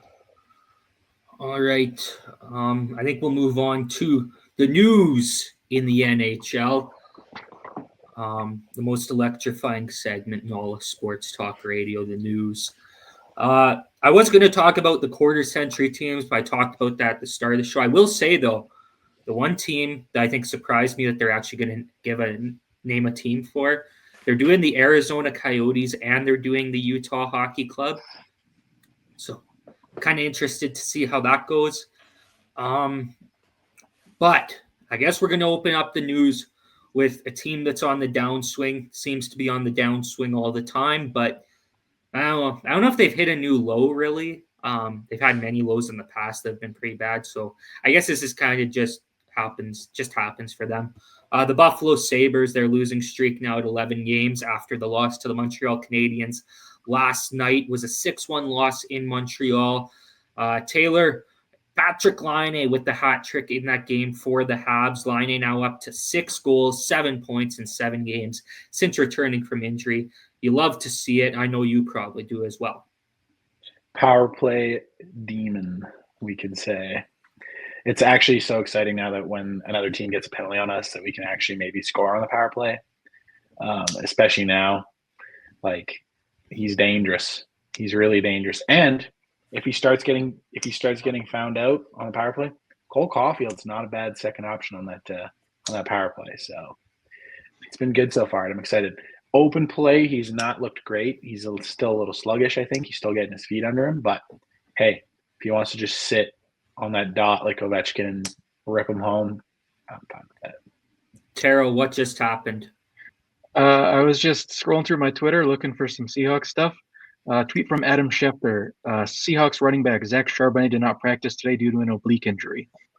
So K9 should probably be back, though. Looks like he's still listening to TJ Procise for another round. It's It Greg was- Halani and Kenny McIntosh season. I Hey, heard nobody K9. practices on Wednesday, anyways. I heard K9 could be back though on Sunday. I hope so. I think he's still listed as questionable. Hopefully, but if him and Charbonnet are both out, that's gonna be getting down to it. Alrighty, now to rip into the Buffalo Sabres. So, Kevin Adams, their general manager, made the excuse 2 weeks ago that Buffalo isn't a destination city because they have high taxes and don't have palm trees. Well, Kevin Adams' own players have been mocking him for that tweet. Ukko-Pekka Luukkonen mocked him by liking a post about the Sabres trading a first-round pick and high taxes to the Florida Panthers for palm trees. So I think even the players see past that sorry excuse. I'm just calling it what it is. And Sabres fans have been then trolling Kevin Adams on Twitter. Every account that I see seems to have palm trees in the name. And then I've seen like they named their account the Buffalo Palm Trees. It was the Sabres logo just covered in palm trees. Pretty funny. Important to note that on this 11-game losing streak, by the way, let me go through these teams actually, and we'll determine if each of these teams have palm trees. I'm not as caught up on the taxes thing for these teams, but I'm going to get you guys to decide if these teams have palm trees and if it is a valid excuse from Kevin Adams. Okay, so here we go. So the first loss on this 11-game losing streak was to the Minnesota Wild. I don't think they have palm trees, guys. Maybe at the Never mall. been there, Mall of so America. can't tell. Vancouver, they have beaches, but they don't have palm trees, I don't think, do they, Taylor? Malls for sure. The New Not York outside. Islanders, I don't think they have palm trees. I'm honestly The surprised Col- Vancouver doesn't have palm trees. You think they could survive? It doesn't get that cold there. Yeah. The Colorado Avalanche, they're in the Rocky Mountains. They don't even know what palm trees are, probably. I'd bet at the mall they have palm trees. Maybe. I would think so. They probably got some nice malls there. Guys, Airport? Winnipeg, let's debate this. Does Winnipeg have palm trees? They Well, it's definitely one have them in parking the mall. lot, so Okay, so this one's actually, I don't know about this one. The Utah Hockey Club. They might. They're a little, I know that they have some, depending if we're talking about all of Utah or just Salt Lake City. I know in all of Utah they do. They're called the Utah Hockey Club. So you know what, Sabres? You did lose to a team Utah with has palm trees? I got a couple Mormon friends. Yeah, I could St. call up. George, Maybe they'd Utah. know. Sorry? Huh. I said I got a couple more Mormon friends I could call up. They might know. Oh, okay. I've been to So- Salt Lake City and they don't have palm trees. I promise. Maybe you weren't looking hard enough. Okay, Probably so go to the mall. So Buffalo, you did No. lose to a team that somewhat maybe palm trees. I don't know.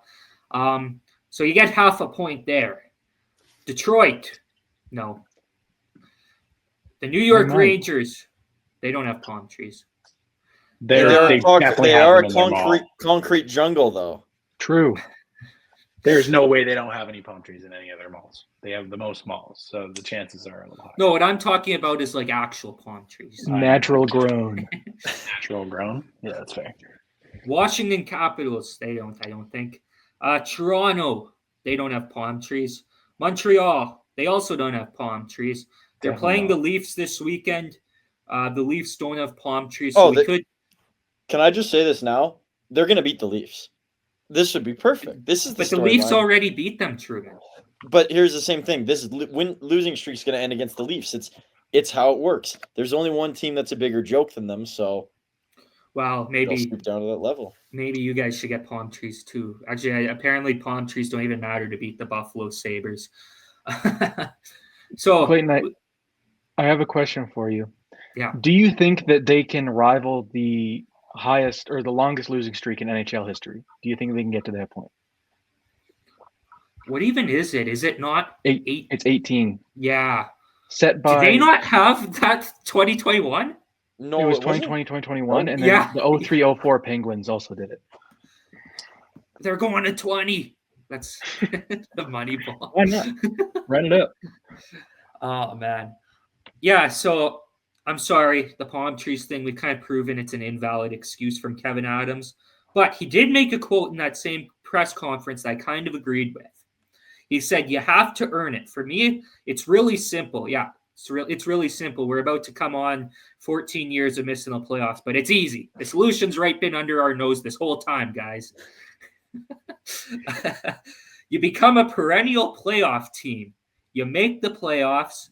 You have a chance to win the Stanley Cup year after year. And then you're on fewer no-trade lists. And I kind of agree with it.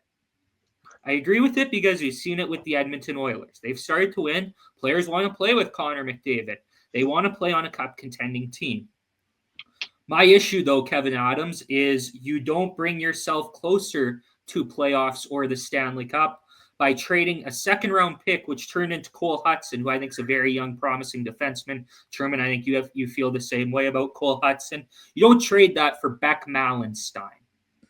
I also don't think that you have sustained playoffs with Lindy Ruff as your head coach. Lindy might bring you there one season. He did with the New Jersey Devils, had a pretty good year. But Lindy Ruff's one of those tough coaches where, I hate to say it, Lindy was hired to be fired by the Buffalo Sabres. He realistically was. He's one of those guys I think that has a short shelf life. The Sabres might make the playoffs one year, but they ain't going to make it 2 years in a row, I don't think, with Lindy Ruff. And that's not against Lindy Ruff. I think it's against the people that decided it'd be a good idea to hire him. This loss, also this past loss, or the loss against, I'm trying to figure out where I'm at here. So this past loss against the Canadiens followed when Sabres owner Terry Pegula reassured the Sabres players, coaches, and management that he had faith in them and told them to not expect a big trade. Pegula also said that the solution was in that room. The reason for the big trade comment was because there's been trade rumors around Dylan Cousins, been trade rumors around Bowen Byram. I've even seen people speculating on if the Buffalo Sabres would trade Alex Tuch. Here's why I don't think the Sabres are going to make any of those moves soon. It's because I think the Buffalo Sabres are scared. I think the Buffalo Sabres are scared that if they trade Alex Tuch or they trade Dylan Cousins, he is going to fall into the same category as Jack Eichel, Sam Reinhart, Brandon Montour, Ryan O'Reilly, as players that go to another team, have a ton of success, win a Stanley Cup, and it reflects badly on the Buffalo Sabres. I also think I talked about Kevin Adams, the moves he made this past summer. I talked about his excuses. I think he should be fired. I thought Kevin Adams had a promising start as the Sabres general manager. You talk about the Sam Reinhart trade. Yes, he went to the Florida Panthers, found success. But the return in that trade was a first-round pick, which turned into Yuri Kulich, who's a pretty promising prospect for the Sabres, and Devin Levi. Obviously, I think the Florida Panthers won that deal. They won a Stanley Cup because of it. But you didn't get a bad return for Sam Reinhart, I don't think. Truman, can you at least agree? Yeah, I agree.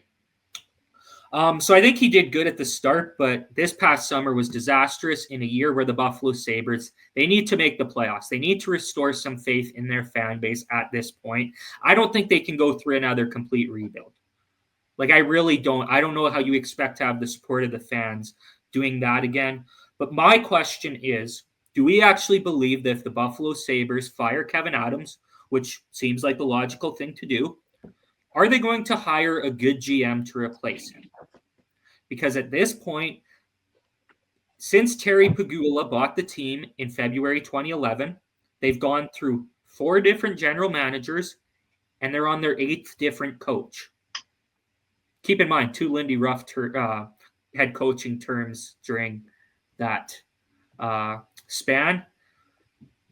So, I honestly believe that this problem with the Sabres, the common denominator in all this, it's not Kevin Adams, it's not Lindy Ruff, it's not Sam Reinhart, it's not Ryan O'Reilly, it's not Jack Eichel, it's not Tage Thompson, Rasmus Dahlin, Alex Tuch. The common denominator in all of this is Terry Pegula. I think it starts at the top with management, and I think that that's the root of the problems for the Buffalo Sabres. I don't know how you solve it. It's easy to say sell the team, but I've also seen Sabres fans saying that if they sell the team, they might relocate. So do you deal with having a bad owner to stay the team in Buffalo? I'm not sure. Truman, I want your thoughts. Did I at least hit the nail on the head here? Yeah, I don't have a whole bunch to say. Buffalo's like such a mess. And they've been in that in-between land. Them, Ottawa, and Detroit have been in the weirdest spot for like 3-4 years where they're supposed to be good and they just never are. I think they have to fire the GM. Obviously, I agree it comes from the top. They can't make the same mistake that they did before with trading a big player, but at the same time, like I'd honestly hang on to Cousins. I think he's great, and I'd hang on to Thompson. I do think you have to shift some pieces. There's some prospects that haven't worked. This is gonna sound crazy. Like I would trade Owen Power tomorrow. I think he's a guy that can be expendable. I do. You got too many young offensive defensemen. You need to diversify that a little more. There can only be one horse that goes racing for you, and that's Dahlin that they have. Byram can be a good too. But somebody's gonna be lacking, and you can get the most for Power. They do need to shift some pieces, but at the same time, you can't. You have to retool things a bit, and they haven't even tried to do that. So that's their problem. You're wasting prospects that can't get up because you don't have room. You have too many prospects. You're letting them get older and letting people see their true colors. So they're seeing that they're not worth anything. And now you're in this spot. I do think they should have used some of those prospects and traded them for a bigger package. And like Noah Ausland, I think he could be a good prospect. They got like you said, Kulich is there and a couple other guys. It's getting the point. Jack Quinn is like, now people know what he is. He's not good. Like it's going to be tough to trade those guys. So I think they got to start now trading some of those lower prospects, and then when there's more room on their roster, they'll be able to bring up maybe a guy like Isaac Rosine if they don't trade him and see what he's made of and give him more of a full-time role. They're puzzling. They're very puzzling. Like even with the Savoy trade, like you could have packaged him and something else to, get another guy that can be in your top six. They gave him up for Ryan McLeod. You are not in a place where you need depth players. You're not. Yeah. You can do that later. Maybe some of your young guys develop to that. Didn't make sense. So that's where I'm at with them. That's all I have to say about them. Yeah, I agree. Another team that made a trade also in the state of New York. The New York Rangers made a trade today. They've traded former second overall pick Capo Caco to the Seattle Kraken for Will Borgen, a third-round pick and sixth-round pick, both of those picks in 2025. Capo Caco has 14 points in 30 games this season for the Rangers, but he's really failed to live up to his draft hype when the Rangers drafted him second overall in 2019. He has a career high of 40 points. And the trade follows Kako being made a healthy scratch on Sunday as he expressed his displeasure with being healthy scratch, saying it's easy to take the young guy and put him out. The Rangers have lost 11 of their past 14 games, 5 of their past 7 since trading Jacob Trouba. I think trading Jacob Trouba was the right move. Yes, but I said it on the Armchair Athletes on the last episode that there needed to be more done with the New York Rangers. The Rangers, they're now 6th in the Metro. They're 3 points out of a playoff spot. And God forbid they lost to the Nashville Predators yesterday. So they've hit a new low. And then I don't know if you have any thoughts on the Capo Caco trade, Truman. I will say I think at this point he's going to be a third liner. He's going to be a reliable third liner. I think that's kind of where his ceiling is at this point. He's better than the guy the Rangers got. I don't usually go after players. Will Borgen's awful. I just watched him a couple days ago. That guy's a liability. He is not good. So, yeah. Taylor, your Montreal Canadiens, they made a trade. Former first-round pick Justin Barron been traded to the Predators for Alexander Carrier. He's a defenseman. Both those guys are defensemen, actually. I don't know if you have any thoughts on the trade at all. Barron wasn't very good. I've seen that Carey is not very good. Is it a bag of pucks for a washing machine bag? Probably. But it is what it is. A washing machine bag. Where'd you Like the pull thing that that they from? put like all their dirty clothes in, like the netted bag, so they know whose is whose. Yeah, I was thinking of a hamper. sort of. Yeah, yeah. That's what I think it's going to be. Barron, kind of up and down a lot. He's getting scratched a lot as well. Carey's got like 6 points all year. I don't know. It doesn't really matter. I don't know if Carey's going to play right away. He's It been would've a been nice solid to- defense. He's been a solid defenseman in the past. Yeah, maybe a little bit older, which might be nice. He knows how to speak French, so that's good for interviews, which is what you really want. But anyways, we don't need to get into that. Yeah. To sum it all up, I don't really care. Yeah. All right. Sorry. I Barry. love that. I love it. All right. Just don't. Like, who cares, man? I don't know. It's just like it's the same guy and the same guy back. Taylor, I gotta ask you one thing. Just a side note. What time is it in Vernon? It's 1 hour earlier than you guys. Oh, you're earlier. Okay, I couldn't remember if you're earlier or later. Yeah, it is only 9:15. Okay, lucky you. Nice. Just curious. Armchair athletes going global. Global. He's still in the same country. Just kidding. Different time zones though. Pretty crazy. All right. Well, don't mock the show, Truman. You're an honored guest here. That's messed up. I talked about the some teams that have been struggling. Let's talk about a team that's hot right now, the Ottawa Senators. They're currently in a playoff spot, guys. Geez. I know that they were in playoff talks at the start of the year, but it feels surreal to see the Ottawa Senators in a playoff spot this late into the season. Linus Ullmark in particular has been great in his last 8 games. 7-0-1 in his last 8 starts, has a .956 save percentage in those games, as well as 2 shutouts. Tim Stützle with 37 points this year for the Sens, having a good season. Drake Batherson as well, been playing very well for Ottawa, had a hat trick last Wednesday against the Anaheim Ducks, had 4 points in that game.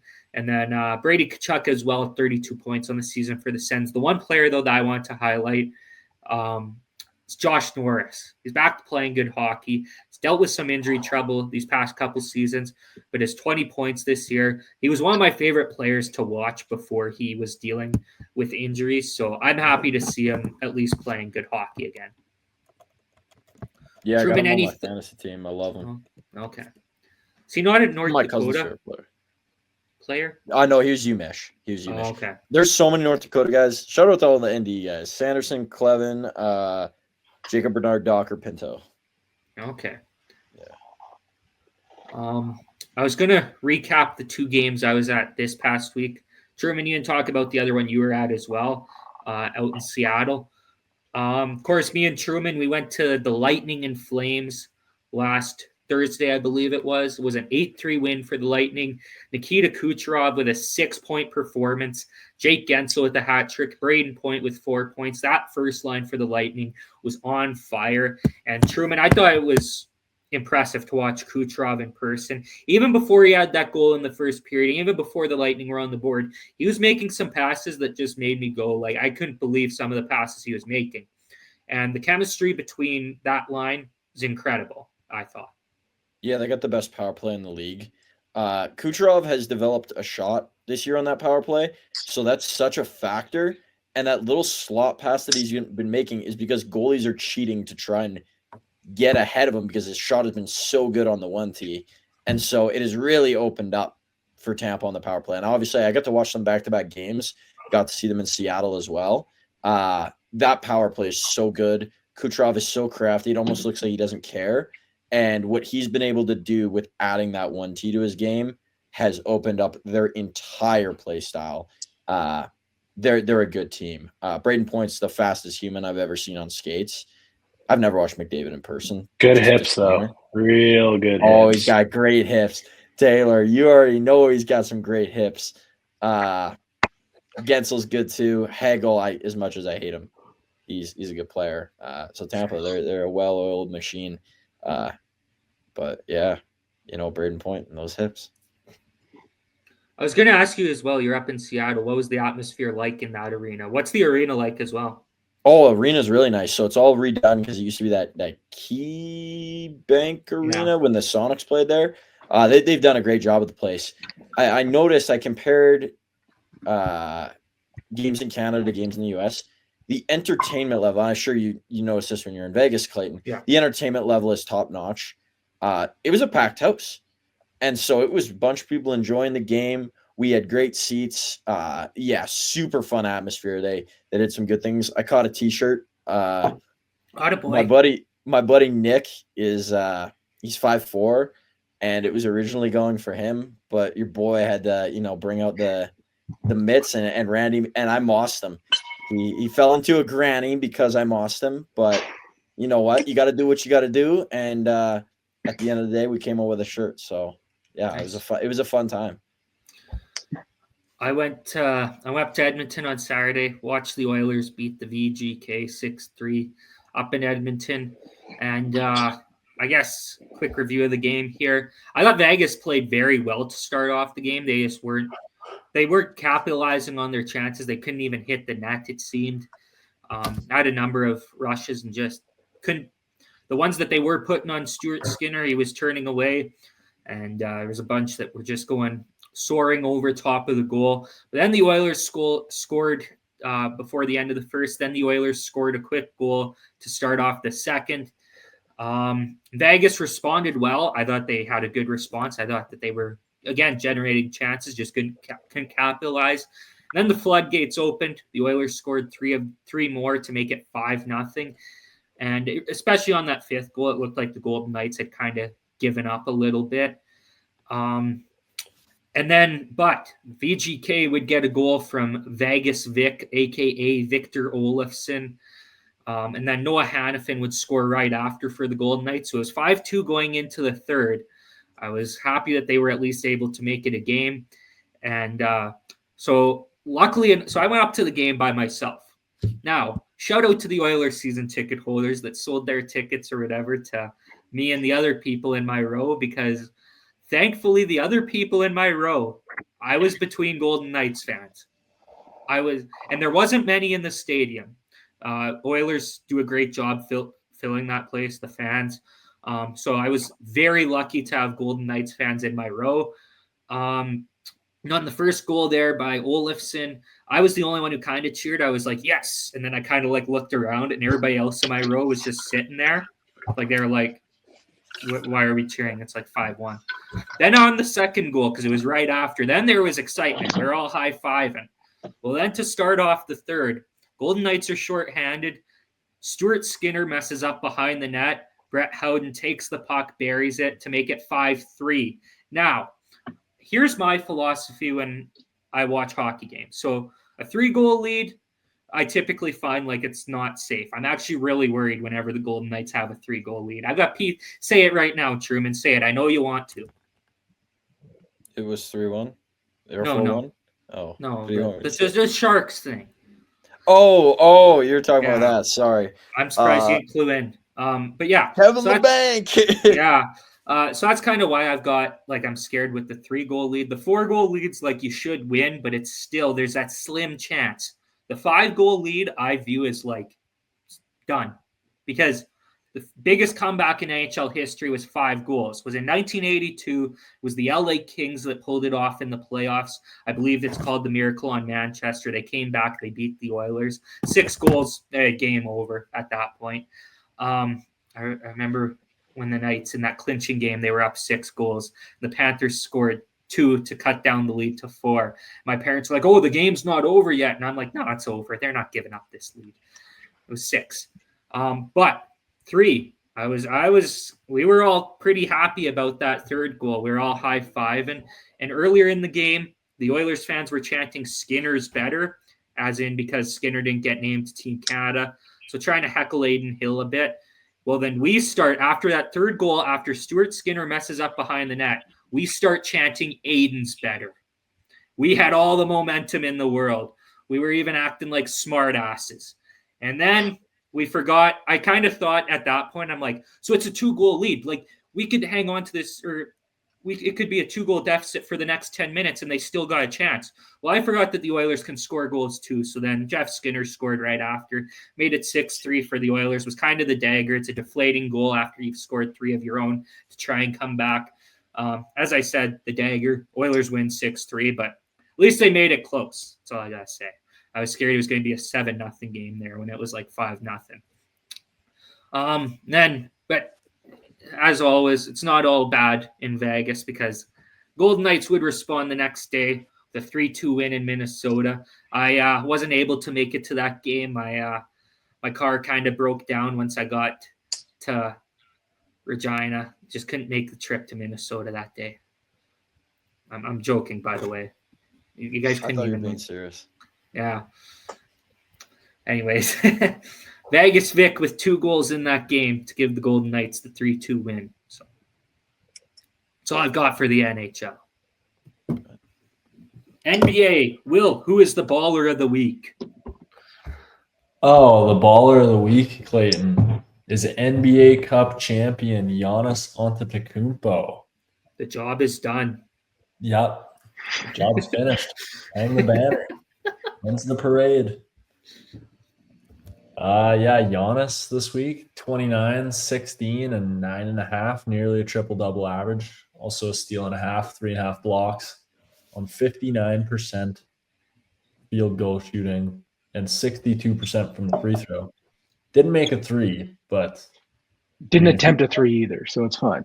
Yeah, if you're Giannis, you don't need to be shooting 3s. Came away with the championship. He can take the season off. The most important championship of the season. Is it okay if I ask you guys, what is the prestige of this trophy? There is $500,000 in your pocket. You don't think there's any prestige to this trophy at all? Prestige? No, it's like the All-Star MVP. Well, I'm not saying that's even close to the level of winning an NBA championship. Hey, the only thing I'm going to say about this. I was going to say, Taylor, you're about to like the point I make here. I was going to say that like they have the FA Cup, which is kind of similar, I believe, in soccer, correct? Is that not viewed as, Taylor, you're more of a soccer guy than me, is that not viewed as like some kind of accomplishment? The thing with the FA Cup is it's different leagues that mash together. So sometimes there's like if you think of it this way, it's like for the FA Cup, the Vernon Vipers could technically win if it was hockey. Oh, okay. Because there's leagues that are like way below that compete, and sometimes the higher up teams don't play their best players, so that a really low quality team wins, which is kind of interesting. It's like if a high school team beat the Bucks in the final. Oh, okay. Which sounds really weird, but that's kind of what it's like. Anyways, what I was going to say is, if I'm a guy sitting on the end of the bench, making my $600,000 a year, an extra $500,000 in my pocket at the end of the game, and I didn't have to do anything for it, I would be pretty happy. So maybe that's the one takeaway. Obviously, if you're Giannis, that's like the grocery bill for the month, so it doesn't really matter. But for someone that's sitting on the end of the bench, not saying that $650K a year is bad, but an extra 500 is pretty sweet. Yeah. So that's what I would say the best takeaway from that is for a player. And I guess the other thing I don't know if everybody in the whole, like, I wonder if the whole team makes 500K. Like, I'm thinking like equipment managers and everything. Probably not. No, because Dame said he was going to give money to them, so I'm guessing they don't. See, like, that would be a smart play. Like, Giannis doesn't need the 500K. That's like, I toss it to the guy that cleans the jerseys. That'd be sick. Marjon Bushcamp needs it. So what'd you play the game for? You ain't getting that 500K, and the You trophy say you means won. nothing. Nah. Well, he's got his lifetime Nike deal. Lillard just signed a lifetime Adidas deal yesterday. I think they're doing okay for their money. What I was going to say is that the main issue is that they've only been doing it for 2 years. Maybe as we go along, further, There'll be a it'll rivalry gain. kind of thing. Yeah. But it's like if something's only been won twice, like, you know, it's just not as important as any other championship. We don't have to get into it, So but I've seen it a lot of shouldn't be. We shouldn't consider that into LeBron's legacy then. If you want to, you can. I don't think it really makes a difference. I thought that's what put him over Michael Jordan. Is it what put him over Michael Jordan? I thought that's what you were saying last year, Terrell. Did you seriously think I was saying that? I think you might have been. I think I was maybe being a bit facetious there. I mean, Sorry, go ahead. All I was gonna say is like it just in the grand scheme of things, it's not gonna like, put one person over another in all-time rankings unless they're identical. They've every stat is exactly the same, and one guy has the in-season championship. Maybe he's getting the nod over somebody else. But in the grand scheme of things, it is unimportant right now, and that's just how it's going to be until they at least play it for a few more years. I think it would be cool if they did it like March Madness style, where it was over like a week, and they only played those games, and it was just single knockout. Never mind this group play stuff. Just make it bracket style. Everybody plays. But I think the issue with that is like it would halt the season, and the whole like purpose of this is that it's kind of just you don't plays have in the to. season. You don't have to do it all in one place. I don't think you could do it in regions like what they do. I don't know. It's just an idea because I saw that also that like the ratings have been hurting in the NBA this year a lot. That's because people don't want to pay for their subscriptions and blackouts and all that stuff. Do you think that's what it is? I think it's also. I think the other part though is the. There's not been any pizzazz recently. The argument nothing super exciting going on in the NBA recently. The argument I've seen is no pizzazz, bro.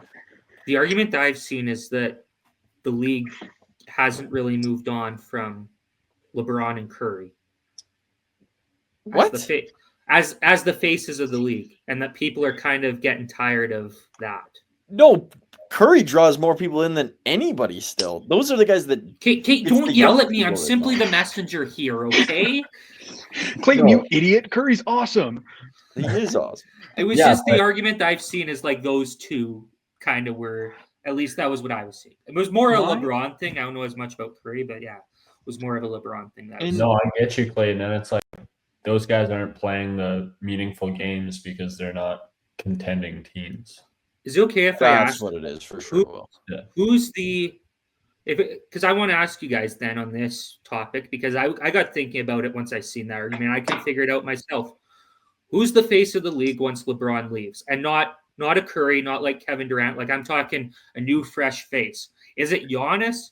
Is it SGA? Is it Luka? Who's the new face of the NBA? Because I can't figure it out. It's supposed to be Wemby, but I guess I think it's going to be for the next couple of years. It's going to be faces. And then I think Wemby by his 7th or 8th year will be the face. That's how I makes sense. I think it's tough. 6 or 7 years. A lot of competition right now. And the biggest marketable like players aren't in big, like flashy places. I never thought about that. That's what I was going to say. So then do you have to start showcasing then those not flashy places? But at the same time, a lot of them aren't flashy like personalities either. Like Jokic, 3-time MVP, playing in Denver, doesn't say anything like to the media unless it's like a joke or whatever. Yeah, Giannis is super humble. Like, Anthony Edwards is pretty chill. A lot of the big guys right now are not the biggest personality. Yeah. I would say probably the most outgoing would be, if you count him as a top player, would be like John Morant, maybe. And even still, since all that stuff happened off court, he's a lot quieter. Yeah, you're Trae Young. Like, yeah. Again, is he good enough? He's not good enough to be that. Yeah, he's up there. I think he's good, but I don't know if he's not a face of the league. No, he'll never be. I don't think he'll ever be the face of the league. No. Like, I feel like he would never be the guy, but Jason Tatum is in the best possible position, like theoretically on paper, to be the guy. But fans just don't like him like that. I was going to say, people don't like him and people don't like Boston. Yeah. So that's a hard one to do. Mm-hmm. And I think he's already kind of gotten the like super team narrative behind him, and he's not really the number one, he's not the, the apex number one guy in the league or anything. Mm-hmm. And I think you kind of have to be that to be the face of the league, like LeBron was for a long time, and Curry was kind of that second slot behind him and was competing with him for, most of the 2010s. But I just don't think there is, like, maybe there just isn't a guy like that anymore. I do think the biggest issue with the NBA right now, though, is the lack of pushing those stars that are in smaller markets, like obviously Banchero's been out for a while, but he's been huge in Orlando, and I just don't think they get a ton of media attention. And I think, if you had a big name like that on even a small team who's winning games in the past, they would do a much better job of promoting it. Whereas I think now it's just more beneficial to them to keep pushing the LeBrons of the world, the Currys, where everyone already knows them and they know it's going to get interaction anyways. Well, they push LaMelo Ball a lot, but my goodness, I can't escape them. Right? That's Yeah. also just based on his past, I think. Him Well, growing they up don't push being Lonzo popular. like that. Well, because Lonzo hadn't played in 3 years.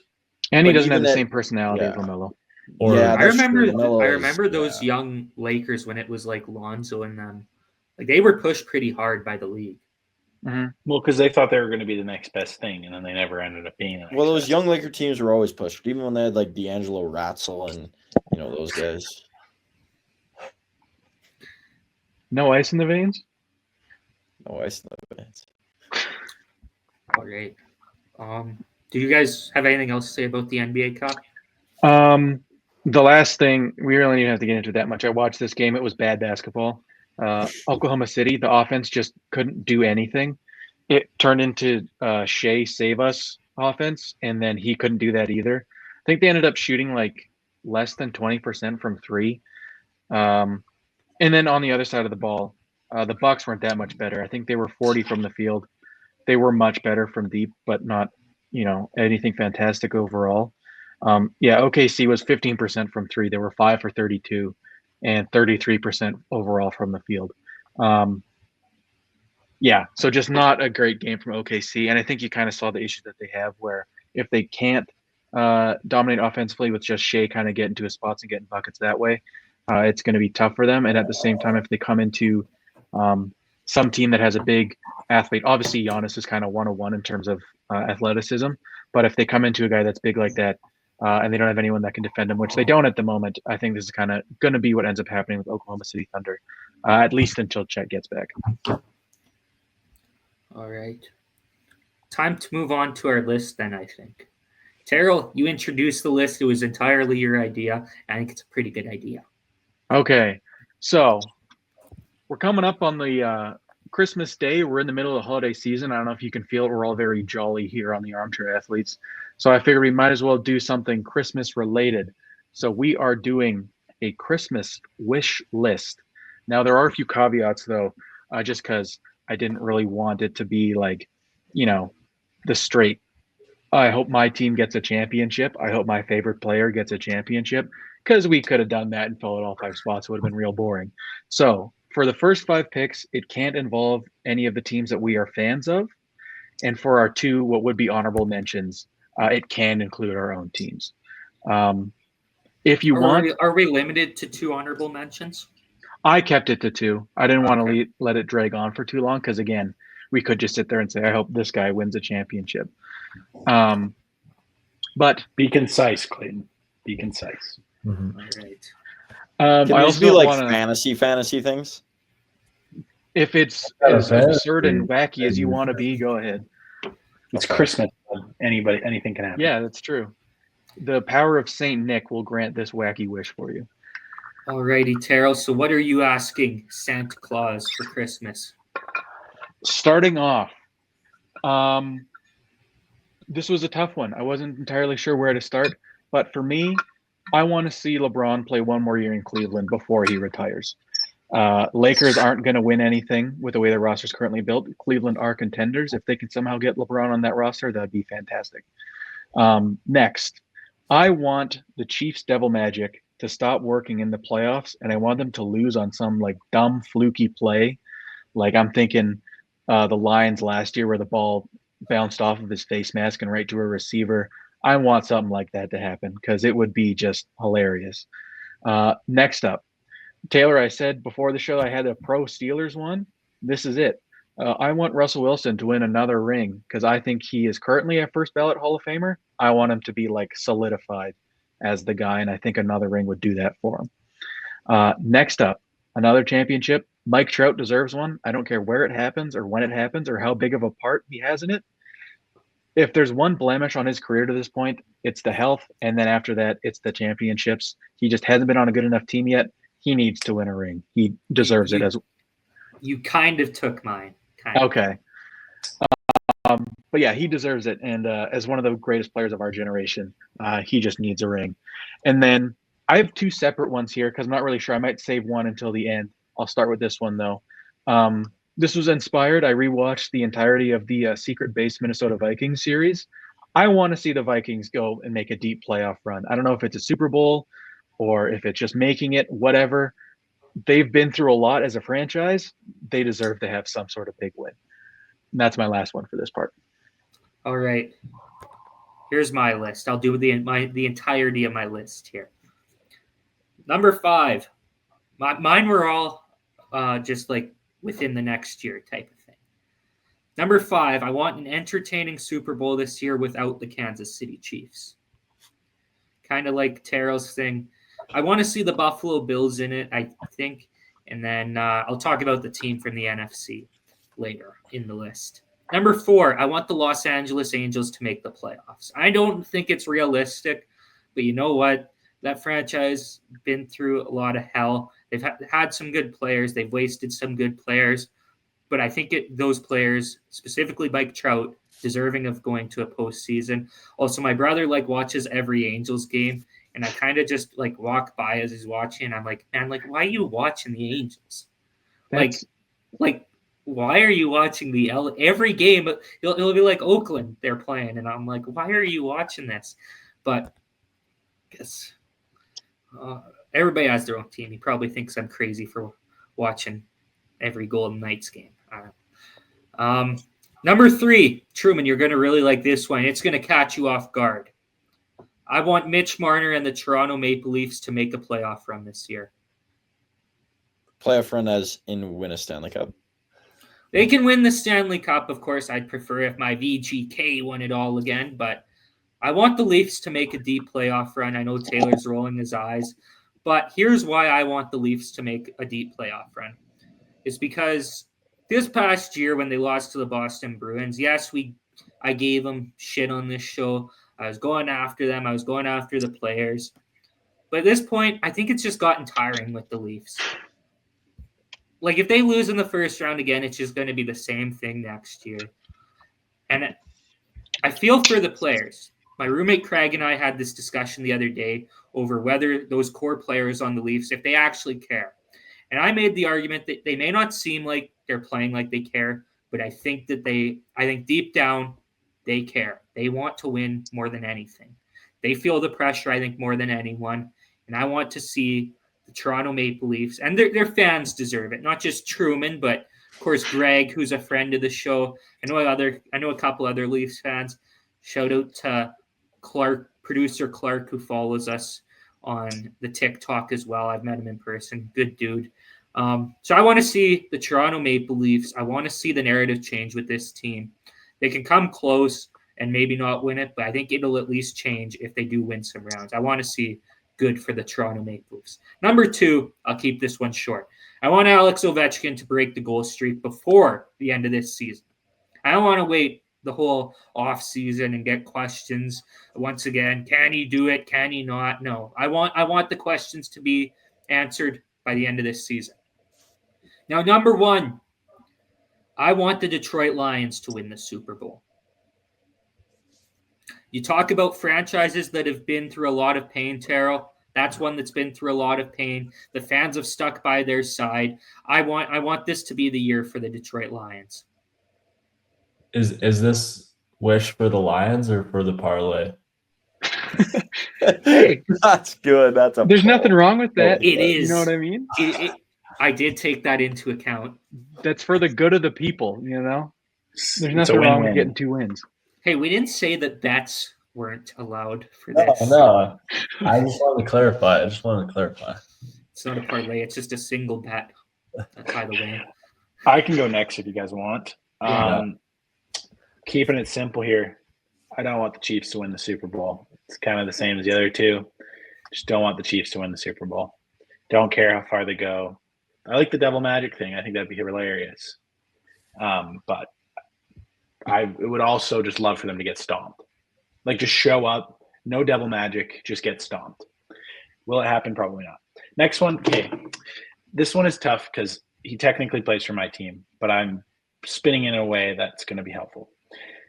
I want Fields to find a good home and flourish. Whether that's the Steelers or not, it probably won't be. I want him to go to a team. I want him to have the Baker Mayfield arc where he gets kind of played well, got kind of shunned from his team, even though he wasn't horrible. I don't want him to bounce around like Baker Mayfield had to, but I want him to find a home and just be good. So that's my second one.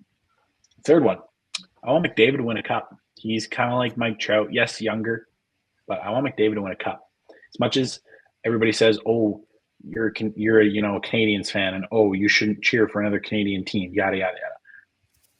It would be cool to see with my own eyes, to see the best hockey player to ever play the game. And I think McDavid is that guy, and he needs to win a cup for that to happen. They got so bitterly close last time. It would be cool to see that happen. Third, we do an Armchair Athletes on this show. So this is not to do with sports. I'm picking a music. J. Cole has recently released 2 of his old mixtapes. I need him to release the last one, Truly Yours 2. It's the last one that's not on the streaming platforms. Get releasing, buddy. And then, so that was my fourth one, right? Yeah. And my last one, this is a different one. I really hope that this new college football format makes college football more interesting to watch at the end of the year. And I like how it's not going to make it political as much. As much as it would be cool to see it, I'm a big fan of brackets, as we talked about in the NBA. Would it be cool to have a March Madness kind of vibe for college football as well? Maybe not 64 teams, but 20 maybe. But this is a good start. 12 teams. I'm excited to see if there's going to be an underdog making the Final Four, because I don't like the politics in college football. I don't like the Georgias and the Alabamas and the Michigans always making it to the 4. Let them prove it outside of the 4 teams. I'm not going to have this discussion on the show. That's a good one, Taylor. I was just going to say I'm not going to have a discussion on the show, but maybe next time we can have a talk about the expanded playoff format, because I have some thoughts about it as well.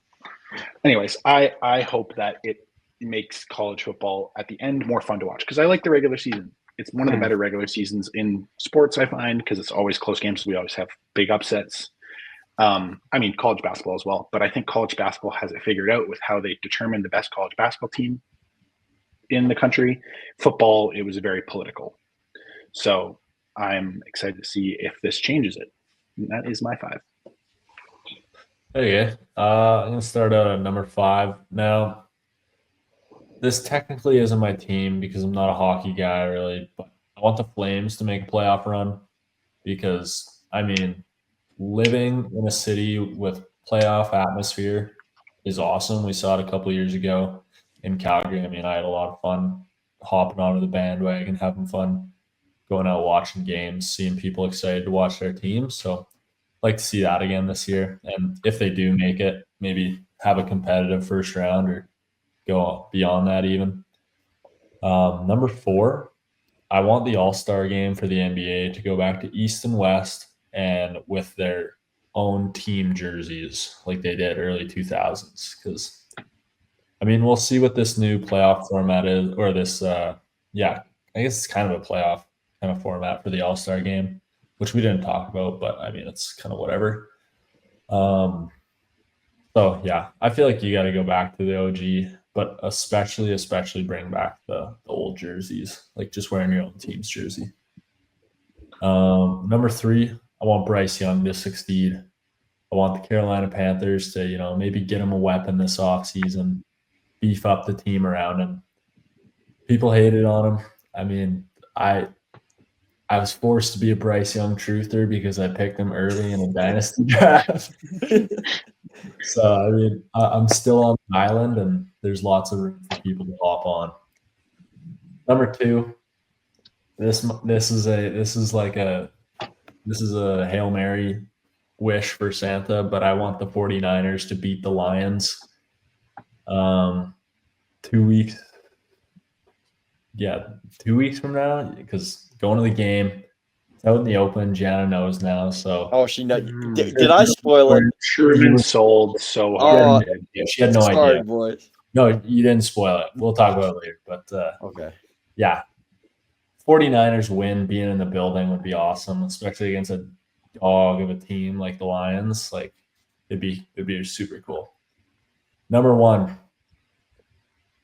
I don't want to get last in my one fantasy league. I can't get last. I lost last year. I can't get last again. You're rebuilding. It's fine. I've been rebuilding for a while. Yeah, I had a fantasy thing as my honorable mention, but I thought that counted as like one of our teams. Oh, I mean, I meant like teams we're personally fans of in like major sports alright. leagues. I mean, if you I want like to it. start with your honorable mentions, throw one out there. No, Truman still has to do his. Oh, right. You're right. Yeah, you're up. Okay, so I gotta. If I'm a fan of a player, that's for the honorable mentions, correct? No. I did a player. Specifically teams. Okay. I have I'm LeBron gonna. up there. Okay, I will do one less honorable mention. There's 6. I can't get rid of one. Here's what they are. I hope first one is that all rookie phenoms, so that I like, Bedard, Shane Wright, Caitlin Clark, like people who were prodigies as a child, like all just have crazy historic seasons and win MVPs. I think there's nothing greater than when a child prodigy like fulfills that and becomes what they're supposed to become, the Zions of the world. Like you do not know how bad I wish Zion was like what he was supposed to be. So that is my first one. Next one is that Justin Herbert finds a way to win a Super Bowl. I love that man so much. I hope nothing but the best for him. He seems like a good dude too. Behind Aaron Rodgers, he's probably and Jair, he's my favorite player in the NFL. To see him win a Super Bowl would be awesome, even if it's at the expense of my Packers losing. Number 4, I have Jimmy Butler getting traded to the Warriors. I'm going to watch the Warriors in like a week from now. So if he got traded, that would be a childhood dream of me getting to watch my favorite player ever play a basketball game. And that would make my year. So hoping that Jimmy gets traded to the Warriors or the Clippers, I guess. Either of the two. Number 3, I have Tiger Woods winning another major. I think it would be the greatest thing in sports history if he came out on top and did it again. He already has the greatest comeback ever. Like if he tops himself, I think there's not even a debate to who the greatest is in terms of greatest athlete ever. Number 2, I have that the Astros finally get stripped of their title and all players on that team get banned for life from the MLB. That would be great if they could just ban. Actually, screw it. Both titles get banned. The commissioner finally comes to his senses. And number 1 is very exaggerated, but that all players, I'm talking Brad Marchand, Tom Brady, Joe Burrow, you name it, all players that I cannot stand, Jake DeBrusk, get shipped to a planet far, far away. They're just living, they get to live the rest of their life out there. But then they also, all of their, whatever they did as athletes disappears and they just never happened as athletes. They're just regular people. And we never have to hear about it. And I never have to watch people like Brad Marchand play hockey and lick people's ears again. So that's my number 1. Truman, you're going to find new people to hate Yeah. in their place. Someone will fill the void. Not as much as Brad Marchand. Honestly, if I could take just Brad Marchand and Tom Brady and send them on a boat to like Guatemala just to hang out and I don't have to hear or like see from them, that would be great. They can live their lives, but I just don't want to see them. All right, let's get to our honorable mentions. The first one here of mine. Sorry, Terrell. Do you want to go with your honorable mentions? Oh, first? no, you go first. All right. I've got a few here. So sorry, I didn't limit mine to 2. My first one here that involves my team. I want Aiden Hill to win not only gold medal at the Four Nations tournament, I want him to win tournament MVP. I want him to put all the doubters to rest. It really seems like people not as much that they're doubting him. It really seems like it's gotten to a point where people don't want to see him and Team Canada win gold. And I think that I would love to see Aiden Hill play well in that tournament and win the MVP. I want to win a fantasy football league. I'm in the semifinals in 2 of them heading into this weekend. I've won a fantasy hockey league before, but I want a fantasy football league win. I want a goalie fight in the NHL. I want someone other than the Yankees, Dodgers, Astros, or Red Sox to win the World Series. And for the last one here, I want another entertaining road to WrestleMania. I want all the bullshit. I want The Rock involved. Last year was so much fun because I had people who used to mock me for watching wrestling growing up. All of a sudden, they're talking to me about wrestling and what was going on. It became mainstream. I thought it was absolutely great. I want another road to WrestleMania like that again. Okay, for mine, I only got 2. Clayton, unfortunately, you exceeded the limit. Now none of those are coming true. Those are the rules. Santa made them himself when he sent them to me. For mine, starting off, I'm throwing out some specific names here, but really the theme is I want Seattle to have a competent offensive line going forward for the rest of the time. I said we're going to clone Steve Hutchinson, we're going to clone Walter Jones, we're going to clone Max Unger. And then as I was thinking about it, I realized that there aren't really any franchise offensive linemen for the right side of the Seattle offensive line. I was like racking my brain trying to think of right guards and right tackles, and I couldn't think of like a standout name. So then I was like, you know what, whatever. We'll just clone Hutchinson and Jones again and put them on the other side. So that's my first one. I want Seattle to have a good offensive line. And then for number 2, pretty straightforward and also in line with shipping out people you dislike into space or whatever. I want Ross Atkins and Mark Shapiro arrested for crimes against humanity and deported to space only after they give Vladimir Guerrero Jr. a 10-year, $1 billion contract. Once that paper is signed, then they can be shipped out into space. Got to make sure it's pen to paper first, though. Fair enough. Could have seen that one coming. I'm going to go number 1 for me. I want Lane Hudson to win Rookie of the Year this year. Will it happen? I don't think it will, but he's in the running potentially. Macklin's good, but I think it would be cool to see a defenseman.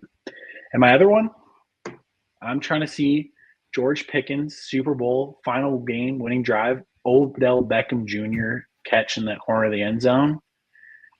Hit the gun fingers if you want, buddy. You can double up. And that's how I want the Super Bowl to end. With a George Pickens most memorable catch in Super Bowl history, point the gun fingers, point to the ring finger, and call it a day. That will make my life. And you know what? My Russ Ring one ties directly into that. So hey, I'm for it too. You know. Then I want him to put his shiesty on and stand in that pose in the middle of the field as he's getting his MVP trophy. That's what I want. Okay. I want the Raptors to get Cooper Flag, generational prospect. We talk about it every episode, but hopefully that happens. And I want people to actually sit down and watch Patriots football and understand how good Drake May is and how bad every other single player on the field is in a Patriots uniform, because I've been having too many debates and like fantasy group chats and like one-on-one with people about Bo Nix versus Drake May, and they're like, oh, but Bo Nix is in the playoffs. And it's like, oh my God. But yeah, watch ball, then you'll understand.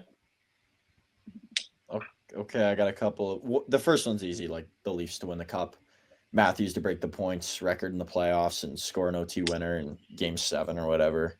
Not going to happen, but that would make my life. I just want one cup, please, at any point. But them to win a cup would be like the greatest thing ever. For the Packers, this is going to come back to bite me in the butt. I want the Packers to make the Super Bowl because it's so fun. Everybody's watching, and to have everybody watching my team would be really cool. I just think that's the coolest thing. Not win. Man, like if they play the Chargers, I'd be okay with Herbie winning it. And like the Bills, I'd get it. And like the Ravens, I'd get it. But I want them to win it, obviously. But I more than anything would like them to make it there. Didn't say the Steelers. I would like for Tucker. Ouch. No, not the Steelers. I would like for Tucker. You know what? Kraft. Add that to the list. I want Pickens to have the the touchdown, staring at Xavier McKinney's eyes as he picks up the trophy. Why do you hate Xavier McKinney? He's a dog. Just because you like him, I hate him.